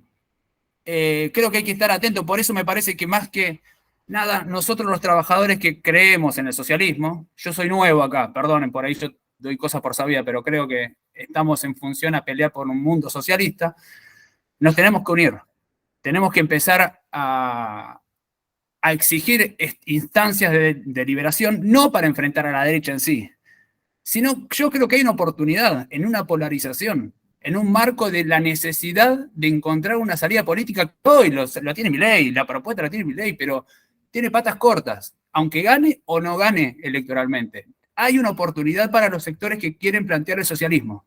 El problema es que los que hoy se dicen ser los representantes del socialismo van a internar a las PASO, se pelean, no presentan un proyecto, bueno, lamentablemente creo que igual ese espacio hoy es reconocido ante la sociedad, que ya estamos hablando del Frente de Izquierda. Y creo que desde cada uno de sus espacios de militancia sindical, política, estudiantil o donde aparezca, creo que hay que hacer una presión a ese Frente de Izquierda, que abra, exigirle una unidad porque tiene la responsabilidad hoy. No voy a hablar de izquierda y todo, no le voy a hacer un balance de todo lo mal que hizo todos estos años. Creo que hay que pechar para decir no se viene la derecha. Hay que pechar porque hay una oportunidad en un marco de polarización de unirnos los revolucionarios.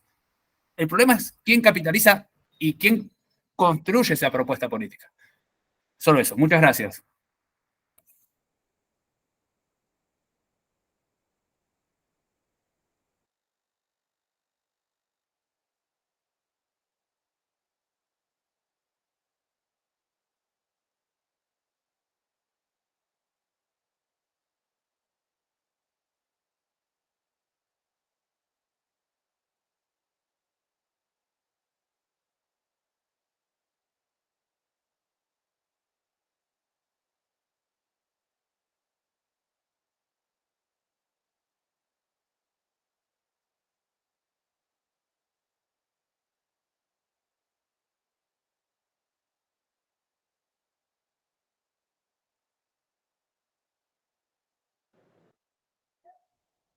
Horacio. Cortito como cola. Coincido con lo que dijo Germán y también de cara al futuro, porque yo tampoco fui a votar, ¿qué hacemos con nuestro voto?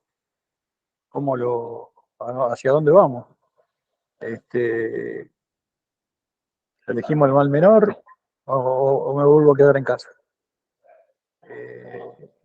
Así que creo que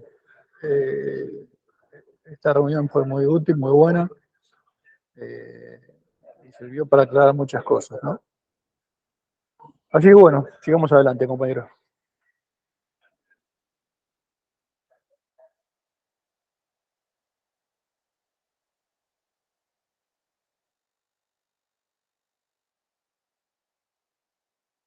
Ricardo.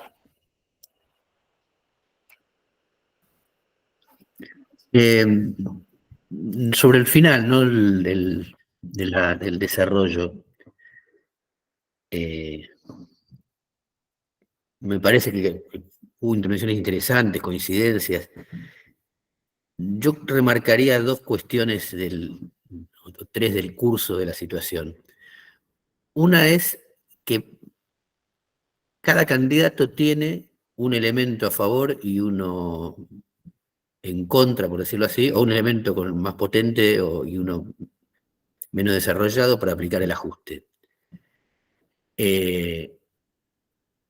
Digamos, en el extremo Milei está el tener mucha impronta simbólica. Él ha dicho lo que quiere hacer, y esto evidentemente es una ventaja, porque si yo llego y digo que voy a hacer algo, bueno, una parte del electorado ya me va a bancar, porque me votó a sabiendas de esto, pero no tiene los elementos institucionales que estén organizados para bancar este ajuste. Del lado opuesto diría, el peronismo, como siempre, tiene el disimulo y la fuerza institucional. Los dos son peligrosos. A mí particularmente me asusta más siempre la fuerza institucional. A las palabras le entrego menos poder que a los palos. Pero cada uno tuvo su experiencia en la vida y hay gente que la han jodido más hablando que pegándole. A mí me asusta más el peronismo siempre. Pero ese componente, las dos fracciones, digamos, las dos formas extremas, ninguno tiene todas a favor, porque Milei no cuenta con todo lo que hace falta para esto, los diputados, que no es comprar gente, es comprar y reordenar fracciones sociales. Y el peronismo tiene todo esto, pero tiene que hacerlo, que fue el drama de estos 4 años, hacerlo mientras está diciendo que son lo contrario. Lo tiene que hacer con cuentagota, con disimulo, te pega, pero dice que no pegó, sino que los tipos cabeceaban los palos y estas cosas raras que hacen, ¿no? No fue así, los desaparecidos desaparecen, no es que los hacemos desaparecer nosotros, siempre es una cosa rara. Lo tiene que hacer de esta manera. Esa preocupación por todos los candidatos para mí es fundamental porque tiene que ver con que nosotros, si vamos a hacer algo, es proponer. Somos un grupo pequeño, somos pocos, pero lo que nosotros deberíamos proponer, a mi entender, es luchar contra el ajuste. El ajuste es lo que une este gobierno con alguno que va a venir, pero que todavía no está gobernando. Luchar contra un gobierno que no existe nos coloca en el mismo lugar que, para entender, que cualquier grupo loco, porque no se puede luchar contra lo que no está, salvo de una manera, que es destinando nuestra estructura, nuestra vida, nuestra posición, a que todo se resuelva en elecciones. Y yo creo que ese terreno hay que rechazarlo. Pero empezar porque uno tiene que saber cuándo lo que va a hacer no tiene ningún sentido. Y dónde lo que va a hacer va a servir al enemigo. Si la marcha de ayer de CONICET fue una marcha a favor de Massa, en el peor de los casos de Patricia Bullrich, porque es una marcha que dice no al cierre, no a lo que dice Milei, es una marcha no votes a Milei, vota a los otros. Bueno, no es una marcha que diga vota al frente de izquierda, porque no sirve para eso que se está planteando. Es terreno electoral, terreno donde no hay condiciones. O sea, yo voy a votar en las elecciones en blanco otra vez. Ahora, de acá a las elecciones faltan varios meses, va a haber mucho ajuste, va a haber muchos aumentos de precios, y la izquierda sí podría hacer algo en la calle. Y vuelvo a lo importante de esto, algo en la medida de nuestras fuerzas. Puede que no podamos parar el ajuste, seguro que no, pero sí podemos hacer un acto en la calle. Sí podemos hacer lo que no hace ninguno de los tres candidatos, un gran acto de oposición al plan económico, a este y al que viene. Sí se puede hacer algo, pero ese algo no tiene que ser en el terreno del enemigo, que son las elecciones. Porque ahí no hay nada que hacer, ya está perdido. Todo estuvo planteado de una manera que ahora las opciones son 3. Y cualquier persona normal, mínimamente racional, va a decir, no, nada va a crecer por WhatsApp y trolls, nada va a crecer del 2,65 al 30 y pico para entrar en el balotaje. Ahora, el tema de la conciencia me parece que es muy cambiante la conciencia de las masas. Ayer estábamos con Alejandra en una charla y yo le decía un ejemplo que para mí es fundamental. Lo que hacían los obreros que hicieron la Revolución Rusa un año antes. Un año antes de la revolución más reivindicada por la izquierda, los obreros estaban matando a la vanguardia obrera alemana. Toda la guerra, tirándole tiro a los obreros alemanes que eran de la socialdemocracia. ¿Y cuándo empieza la crisis de la revolución? Cuando no les mandan más armas ni municiones para seguir matando a obreros alemanes. Porque si la sensibilidad es tan importante, quiere decir que el pensamiento hipotético deductivo no es tan importante. Que el razonamiento no está basado en una serie de hipótesis que concluyen en una conclusión a largo plazo, sino que estoy votando, lo dijo recién Germán, con el cuerpo, estoy enojado que pasa esto, este tipo dijo algo que me parece razonable, pero razonable no en el sentido de racional, sino aceptable. Entonces hay una brecha entre lo que Milei dice y lo que la población cree que va a pasar, la población que lo votó, digo, cree que va a pasar inmediatamente después si llegara a ganar. Por eso Milei tiene que decir, no voy a sacar los planes sociales, porque se da cuenta que quiere ahora ganar votos en la provincia de Buenos Aires. Yo creo que esa relación de que si voté a Milei y Milei me quita el plan social como yo lo voté, me la tengo que comer, no existe. Pero sí creo que si los sectores más ilustrados y más acomodados defienden sus intereses de manera particular y dejan al otro sector de la clase olvidado como viene hasta ahora, ese sector elegirá una solución que le venga bien a ellos. Y para los más miserables, la verdad que cierren CONICET le da lo mismo. Pero no porque CONICET no produzca, porque igual no le va a llegar. Y ayer en Radio Con Vos, una radio que escuchamos con algunos compañeros para torturarnos autónomamente, en Radio Con Vos entrevistaban a un médico que había encontrado una molécula que iba a servir a largo plazo para encontrar una cura para el cáncer. Todo era maravilloso. Ahora, para un tipo que no tiene medicación en el hospital, la cura para el cáncer le da lo mismo. Es un problema que a él no se lo van a solucionar. Se va a morir con el cáncer. Entonces, nosotros tenemos una forma de pensar que más allá de nuestros temores personales tienda a la unidad de la clase trabajadora, como dijo Guido, el gran problema, o cada fracción va a ser un sálvese quien pueda, que es lo que vimos ayer en la calle. ¿No? Recién alguien preguntó por qué estaba Filmus. Porque es un sálvese quien puede, recurro a cualquiera para salvar mi laburo. Pero esto lo va a hacer cada sector. Y eso es lo que nosotros tenemos que postular lo contrario. Hermano, es el momento de que la izquierda se una y se muestre como lo otro de todo esto. Y no como lo más parecido a una parte de todo esto. O lo más consecuente a una porción de todo esto, que es la estrategia que ha llevado el Instituto todo este tiempo, y evidentemente no ha dado muchos resultados electorales. Bien. Está otro compañero, me parece. Levanté la mano acá. A ver, pensaba que Horacio decía, bueno, ¿qué hacemos con la elección? Yo creo que está claro que no hay ninguna alternativa en este momento de votar algo en esta elección que apoye un camino al socialismo.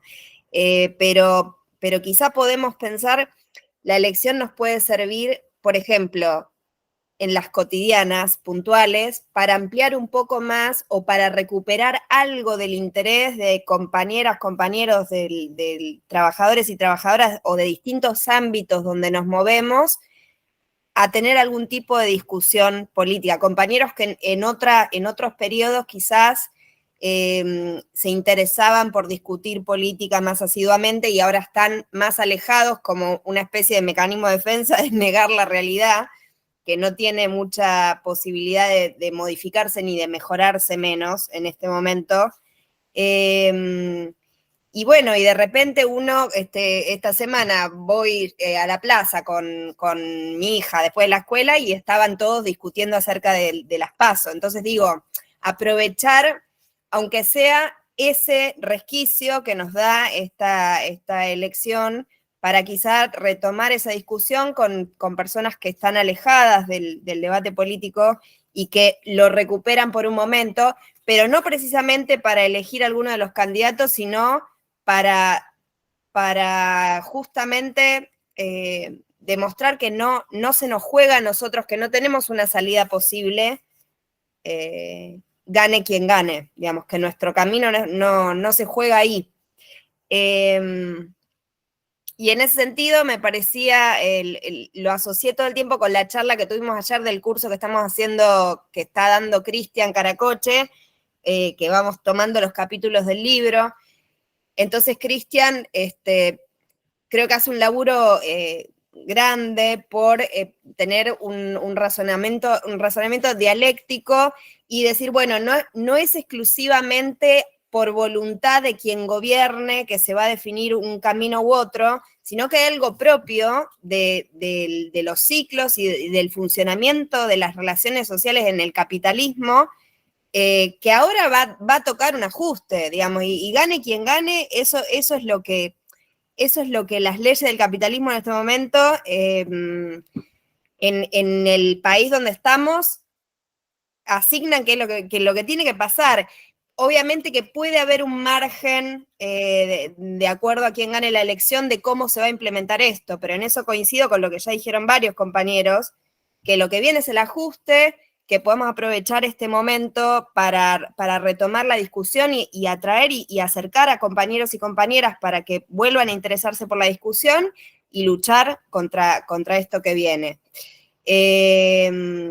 Y por último, me parece fundamental esto que hoy Ricardo para mí retomó muy bien, que está igualmente en los textos, en los artículos, pero que retomó muy bien, que es en los votantes de Milei la ausencia de ese Estado, ¿no? O sea, el Estado ausente, que desde el progresismo resulta horroroso, pero porque cuesta mucho entender que estamos hablando de gente, hasta Álvarez Agis lo dijo esta semana, no sé quién lo entrevistó, y dijo, Novarecio, en una entrevista con Novarecio, entonces Álvarez Agis le decía, vos estás pensando que el votante de Milei es el tipo que vive en Palermo como vos, o en San Isidro, Vicente López, no sé dónde vive Álvarez Agis como yo, y dice, y no es ese tipo, el tipo es el que tiene que tomarse el bondi y viaja como el orto, el que si le duele algo tiene que pedir el turno en el médico, en el hospital público, y le dan para dentro de 4 meses, el que los pibes no tienen clase, o sea, hasta Álvarez Agis, digo, llegó a este razonamiento de que, no vamos a decir todo, pero una gran parte de esos votantes probablemente sean gente que viven en una situación donde el Estado no está o está para lo que señala Ricardo en Rosario y en tantas otras situaciones. Nada más. Está Guido y después Juan Romero. Bueno, sí, retomo el tema de la conciencia, ¿no? Que un poco lo trabajaron varios compañeros, el tema de método hipotético deductivo, la sensibilidad, cómo discutir con emociones, ¿no? Cómo a veces el interlocutor tiene una idea instalada, el ANSES vive regalando guita en planes sociales, ese es el problema, eso genera vagancia, y vos le das, como decía Martín, mira, el menos del 1% del PBI se destina en asistencia social, y bueno, cómo a pesar de eso, a veces no le movés ni nada al perímetro de la otra persona, ¿no? Pero bueno, ¿por qué decía esto? Ayer tuvimos una reunión de AMSAFE para tratar de impulsar la reapertura de paritarias, del gremio docente del que yo formo parte, acá en provincia de Santa Fe, y bueno, surgió esto de la incoherencia que la mayoría percibe entre el docente que votó ir a paro por tiempo indeterminado y que después fue y lo votó a Milei. Según algunos, un 40% de la docencia votó a Milei. Y yo, claramente, esto lo hablé públicamente, digamos, tomé el micrófono, le decía, no, acá no hay ninguna incoherencia. A ver, una cosa es la conciencia gremial, otra cosa es la conciencia política. La conciencia gremial es inmediata, es más transparente, son nuestras condiciones de trabajo y nuestro salario. La conciencia política implica una transformación a mediano o largo plazo, es algo más complejo, ¿no? Entonces, no hay una contradicción acá, es simplemente cómo opera la conciencia y nos habla del trabajo que hay que hacer, de cómo hay que hacer el trabajo para que avance la conciencia en otros campos de ese compañero, que inclusive tiene capaz que una conciencia gremial más fuerte que una persona progresista. Yo, por ejemplo, lo cuento anecdóticamente, pero una profesora de inglés del Normal 1, rubia, apellido Robson, todo, la mina es una masa, pero es bastante gorila, me votó para un tiempo indeterminado. O sea, con la izquierda extremista. ¿Y pero por qué votó para un tiempo indeterminado en vez de 2 paros de 48 horas como proponía la mayoría? AMSAFE, Rosario, Trosco incluido. Porque yo estaba cansada de que no sirve nada hacer un paro de 48 horas y un paro de 48. Hay que ir para un paro de tiempo determinado si no nos dan bola. Y una mina que hacía un mes es una mina que históricamente nunca había estado a favor del paro y se ufana de no ser ñoqui. Bien, pero en un momento la cabeza le hizo clic de que de que no nos dan bola y que si tenemos que hacer parte, tenemos que hacer por tiempo indeterminado. O sea que vos fijate, no digo espontáneamente, pero digo, fíjense el proceso de concientización que tuvo. Estuvo buenísimo. Y obviamente la izquierda no va a capitalizar esa concientización que esta mina trabajó, ¿no? Me llama la atención, digo, a ver también cómo racionaliza la persona que vive en una villa y recibe un plan social, digo, voy y lo voto a Milei. Aparentemente le tenía que dar miedo porque van a sacar el plan. Yo no sé cómo lo racionaliza, me gustaría, algunos si tienen una respuesta para darme. Es un tema que me interesa mucho y no lo he estudiado.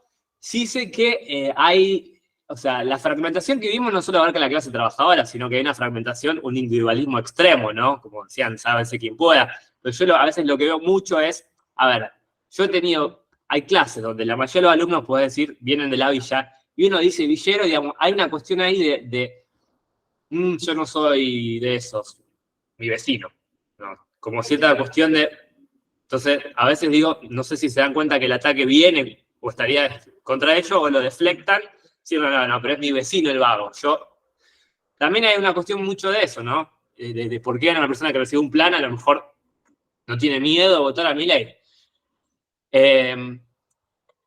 En el artículo recalcaban que, o sea, creo que la idea núcleo del artículo es que Milei ganó porque Milei te la canta como es, te canta la realidad como es. Y si Milei quiere hacer retroceder ese estado presente y es antiderecho, a la gente que nunca tuvo ese estado presente y que nunca tuvo esos derechos, no le hace mella. Creo que la idea del artículo. Milei conecta porque te dice la posta, te dice algo que parece más verdadero, más sólido, y tiene una propuesta contra eso más sólida que el resto de los partidos. Bien, inclusive, a ver, en cualquier épica es fundamental el enemigo, ¿no? Nosotros los buenos vamos contra los malos. Y fíjense si fue exitoso Milei, que inclusive logró ponerle un nombre a ese enemigo, la casta, y que esté instalado. Fíjense, si no, o sea, es brillante lo que ha hecho. Y yo lo que llamo es que copiemos a Milei desde la izquierda, porque hizo las cosas bastante bien. El problema obviamente es que nosotros tenemos que hacer esas cosas, pero para nuestra clase y en contra de la burguesía. Pero en general, digamos, el formato que usó Milei, inclusive los canales alternativos, por medio social, por redes sociales y todo, está buenísimo. Realmente, yo siempre digo, me gustaría un Donald Trump de izquierda, lo que joda, pero digamos, a ver, aprendamos, digamos, las cosas para mí, cosas muy buenas, aprendamos del enemigo. Un plan sólido como digamos, la imagen que plantea Milei está buenísima. Así que bueno, eso.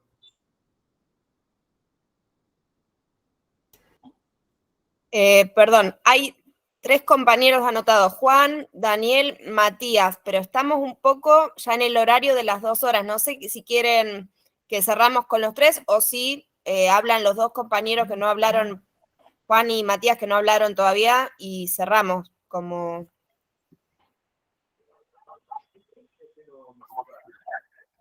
Muy bajito. No se escucha, Juan. Que se acerque al micrófono o que suba el volumen. Juan, estás muteado. Ahí habla, a ver. No se te escucha.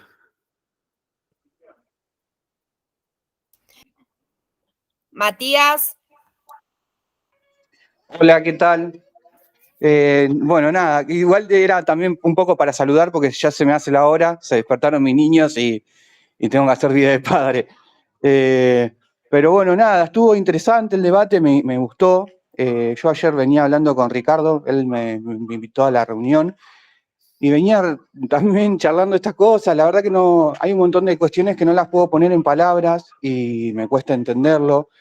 Pero nada, quería contarles más o menos la experiencia, que Ricardo está al tanto. Yo soy Matías de Quilmes, venimos de una experiencia de autoconvocados que veníamos empujando.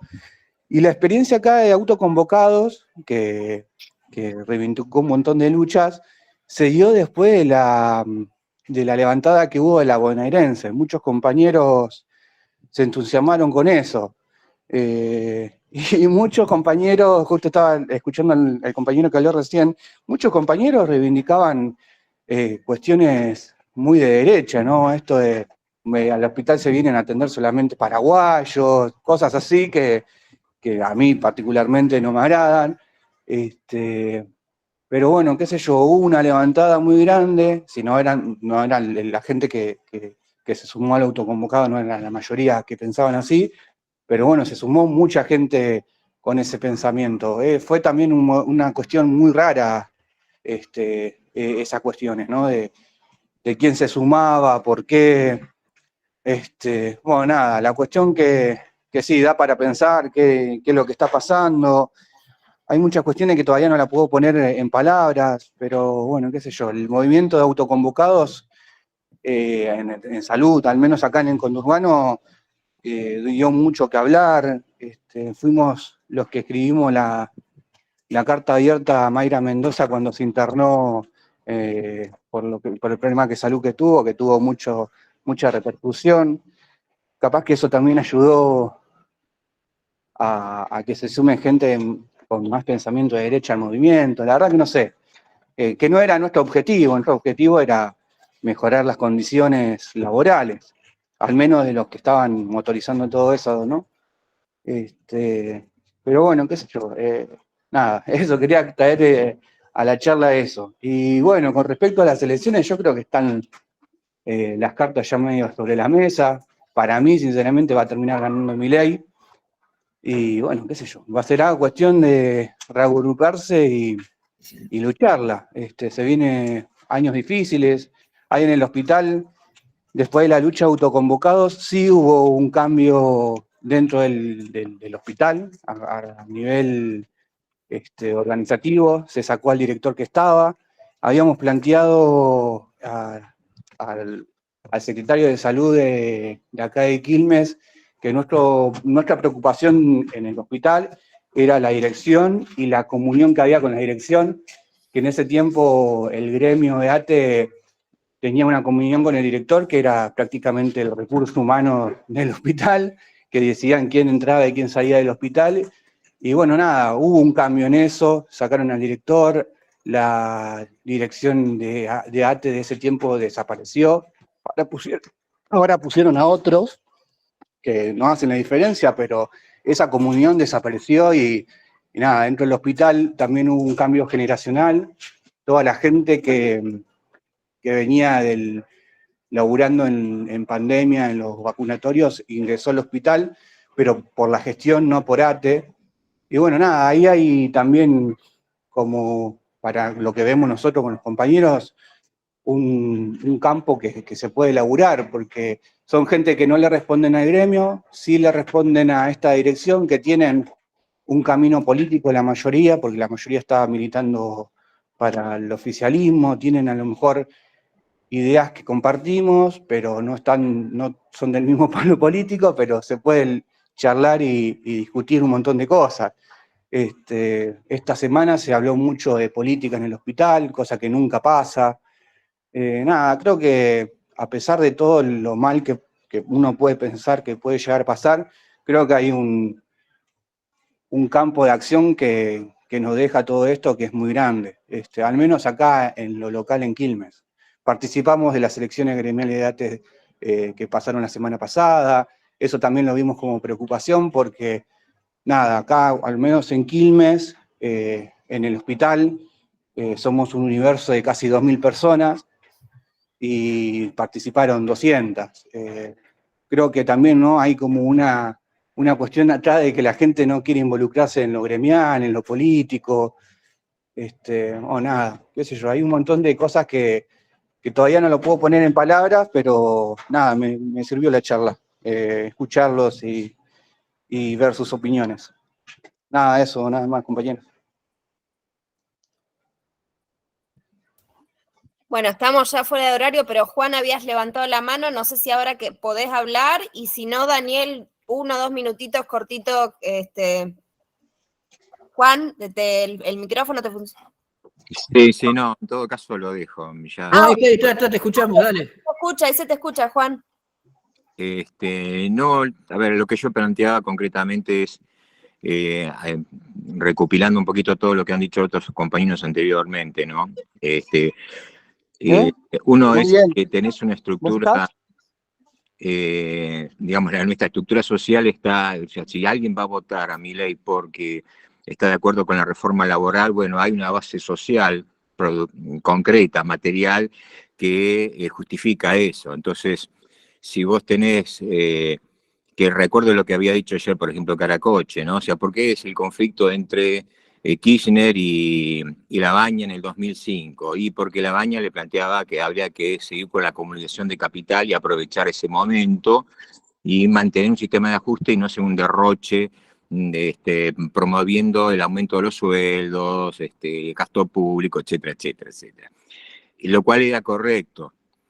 Y sin embargo, Néstor Kirchner planteaba que era el momento de hacer exactamente todo lo contrario, porque el tipo tenía una necesidad política de acumular más poder y vencer al goldismo y erigirse políticamente de acá un par de años. En realidad, la cuestión teórica que planteaba Labaña era real. Lo que pasa es que Néstor fue mucho más pícaro y mucho más inteligente y se dio cuenta de que Labaña le estaba hablando a un capitalismo que no existe. Es decir, Néstor se dio cuenta que el capitalismo argentino está lleno de pitufos, o prácticamente pitufos, y que se fueron reproduciendo durante todas estas décadas. Entonces, claro, si vos tenés, como decía el otro día Carlos Heller, 1,5 millones de micropymes y pequeñas pymes y lo multiplicás por un promedio de 4 laburantes por cada micropyme o pequeña pyme, te estás hablando de un universo de 6 millones de tipos. Y esos 6 millones de tipos trabajan en unas empresitas de Morondanga donde tienen 2 o 3 máquinas y ven cómo el dueño de esa empresita la está levantando. Y entonces genera toda esta mentalidad del sálvese quien pueda, ¿no? O sea, un poco acomodándolo también a lo que había dicho anteriormente Nadia, o lo que dijo recién Guido, o al principio Martín respecto de los chicos. Uno ve que hay una base material para cierto comprensión de un planteamiento ideológico como el que te dice Milei o que también te dice Bullrich, ¿no? O sea, en concreto, mientras los tipos te hablan de una reforma laboral para plantear una manera como, concretamente lo dicen, ¿no? Como los empleados, los trabajadores de la UOCRA. ¿Y por qué? Y porque una pyme te aguanta 6 meses, 5 meses, 8 meses de producción. Después si hay un sobrestock, la gente no te compra, ¿y qué haces con la gente? La tenés que echar.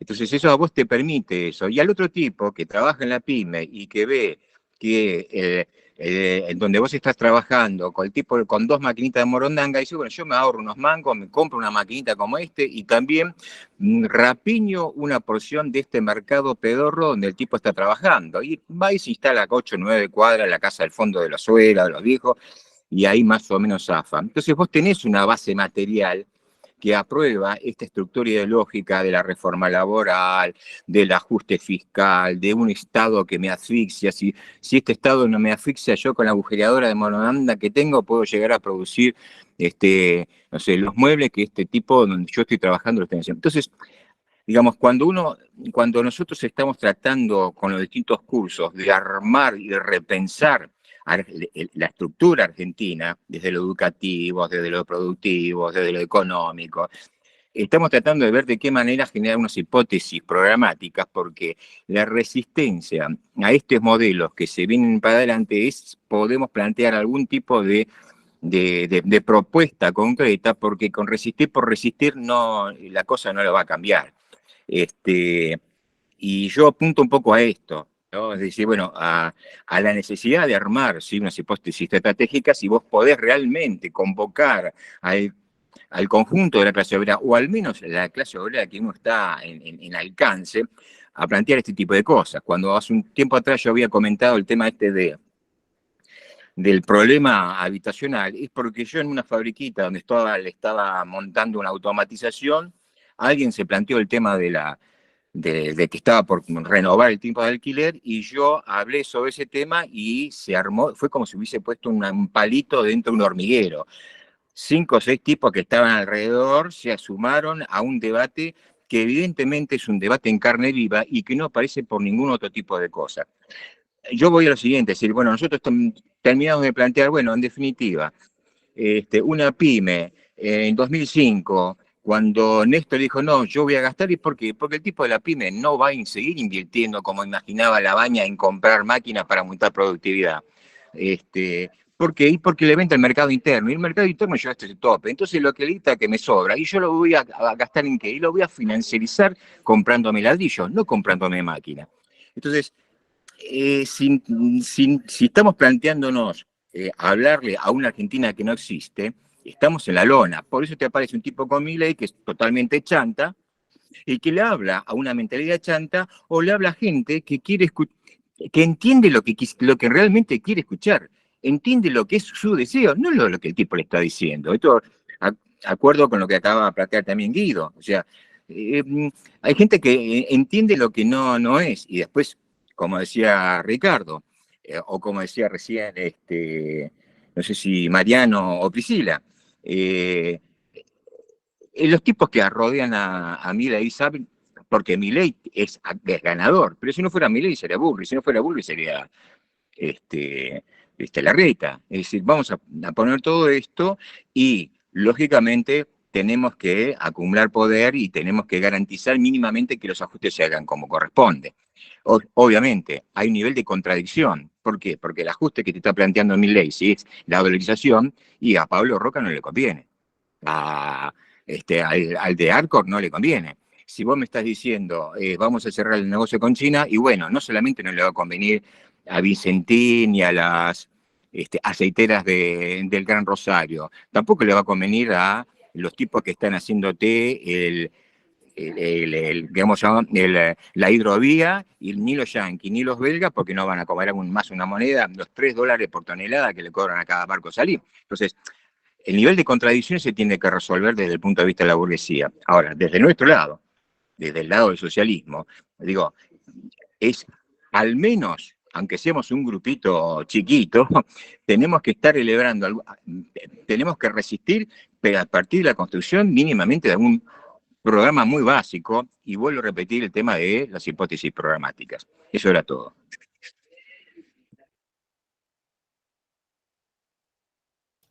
Bueno, veo que Guido acaba de levantar la mano, pero habíamos dicho que cerrábamos. Daniel, si querés hacer un minutito cortito y cerrás, Ricardo.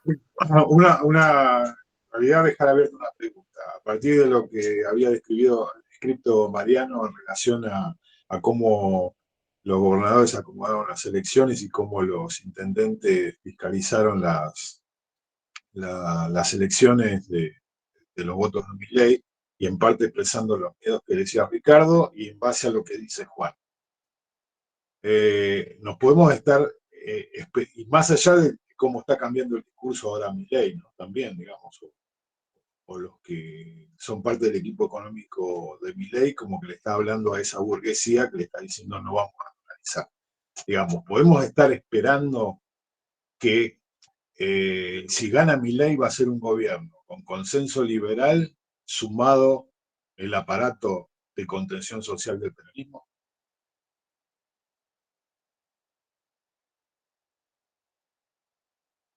Bueno, compañeros, los que han participado de otras reuniones ya lo saben, los que participaron de esta, nosotros tratamos de ser fieles a los horarios.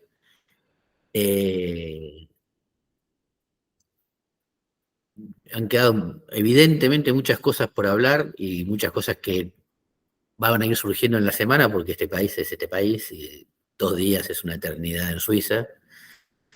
Que lo que hablamos hoy, el martes, va a estar desactualizado, pero bueno, nos interesaba mucho. Esta reunión fue un poco llamada de apuro porque había mucha inquietud después de las elecciones y queríamos tener un debate y intercambio. Haremos otros, faltan novedades y falta pensar cosas, pero creo que llegamos al momento de terminar con bastante riqueza en el intercambio, con compañeros que han tenido experiencias que no conocíamos, con otros que han participado por primera vez, retomando lo que dijo Juan, que es muy importante. Nosotros estamos elaborando cosas en los grupos, además de las respuestas a la situación inmediata, que la vamos a seguir haciendo y es una urgencia, y ya conocen las invitaciones a los próximos encuentros que están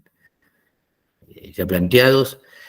Y voy a decir algo que siempre me olvido de decir, pero que es importante. Nosotros tenemos intentamos tener una producción intelectual socialista que venimos manteniendo con la misma regularidad que mantenemos en las 2 horas de duración.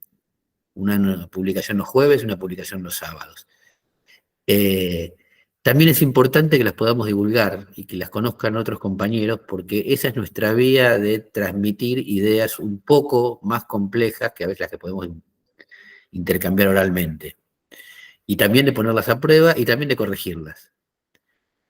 Así que está siempre en todas las publicaciones el número de suscripción y está en la página del canal, ¿no?, de YouTube, donde subimos las filmaciones de los encuentros, y está el blog donde están archivadas todas las notas que vamos publicando. Una de nuestras tareas también es difundirlas y hacerlas conocer. Dicho esto, buen fin de semana largo.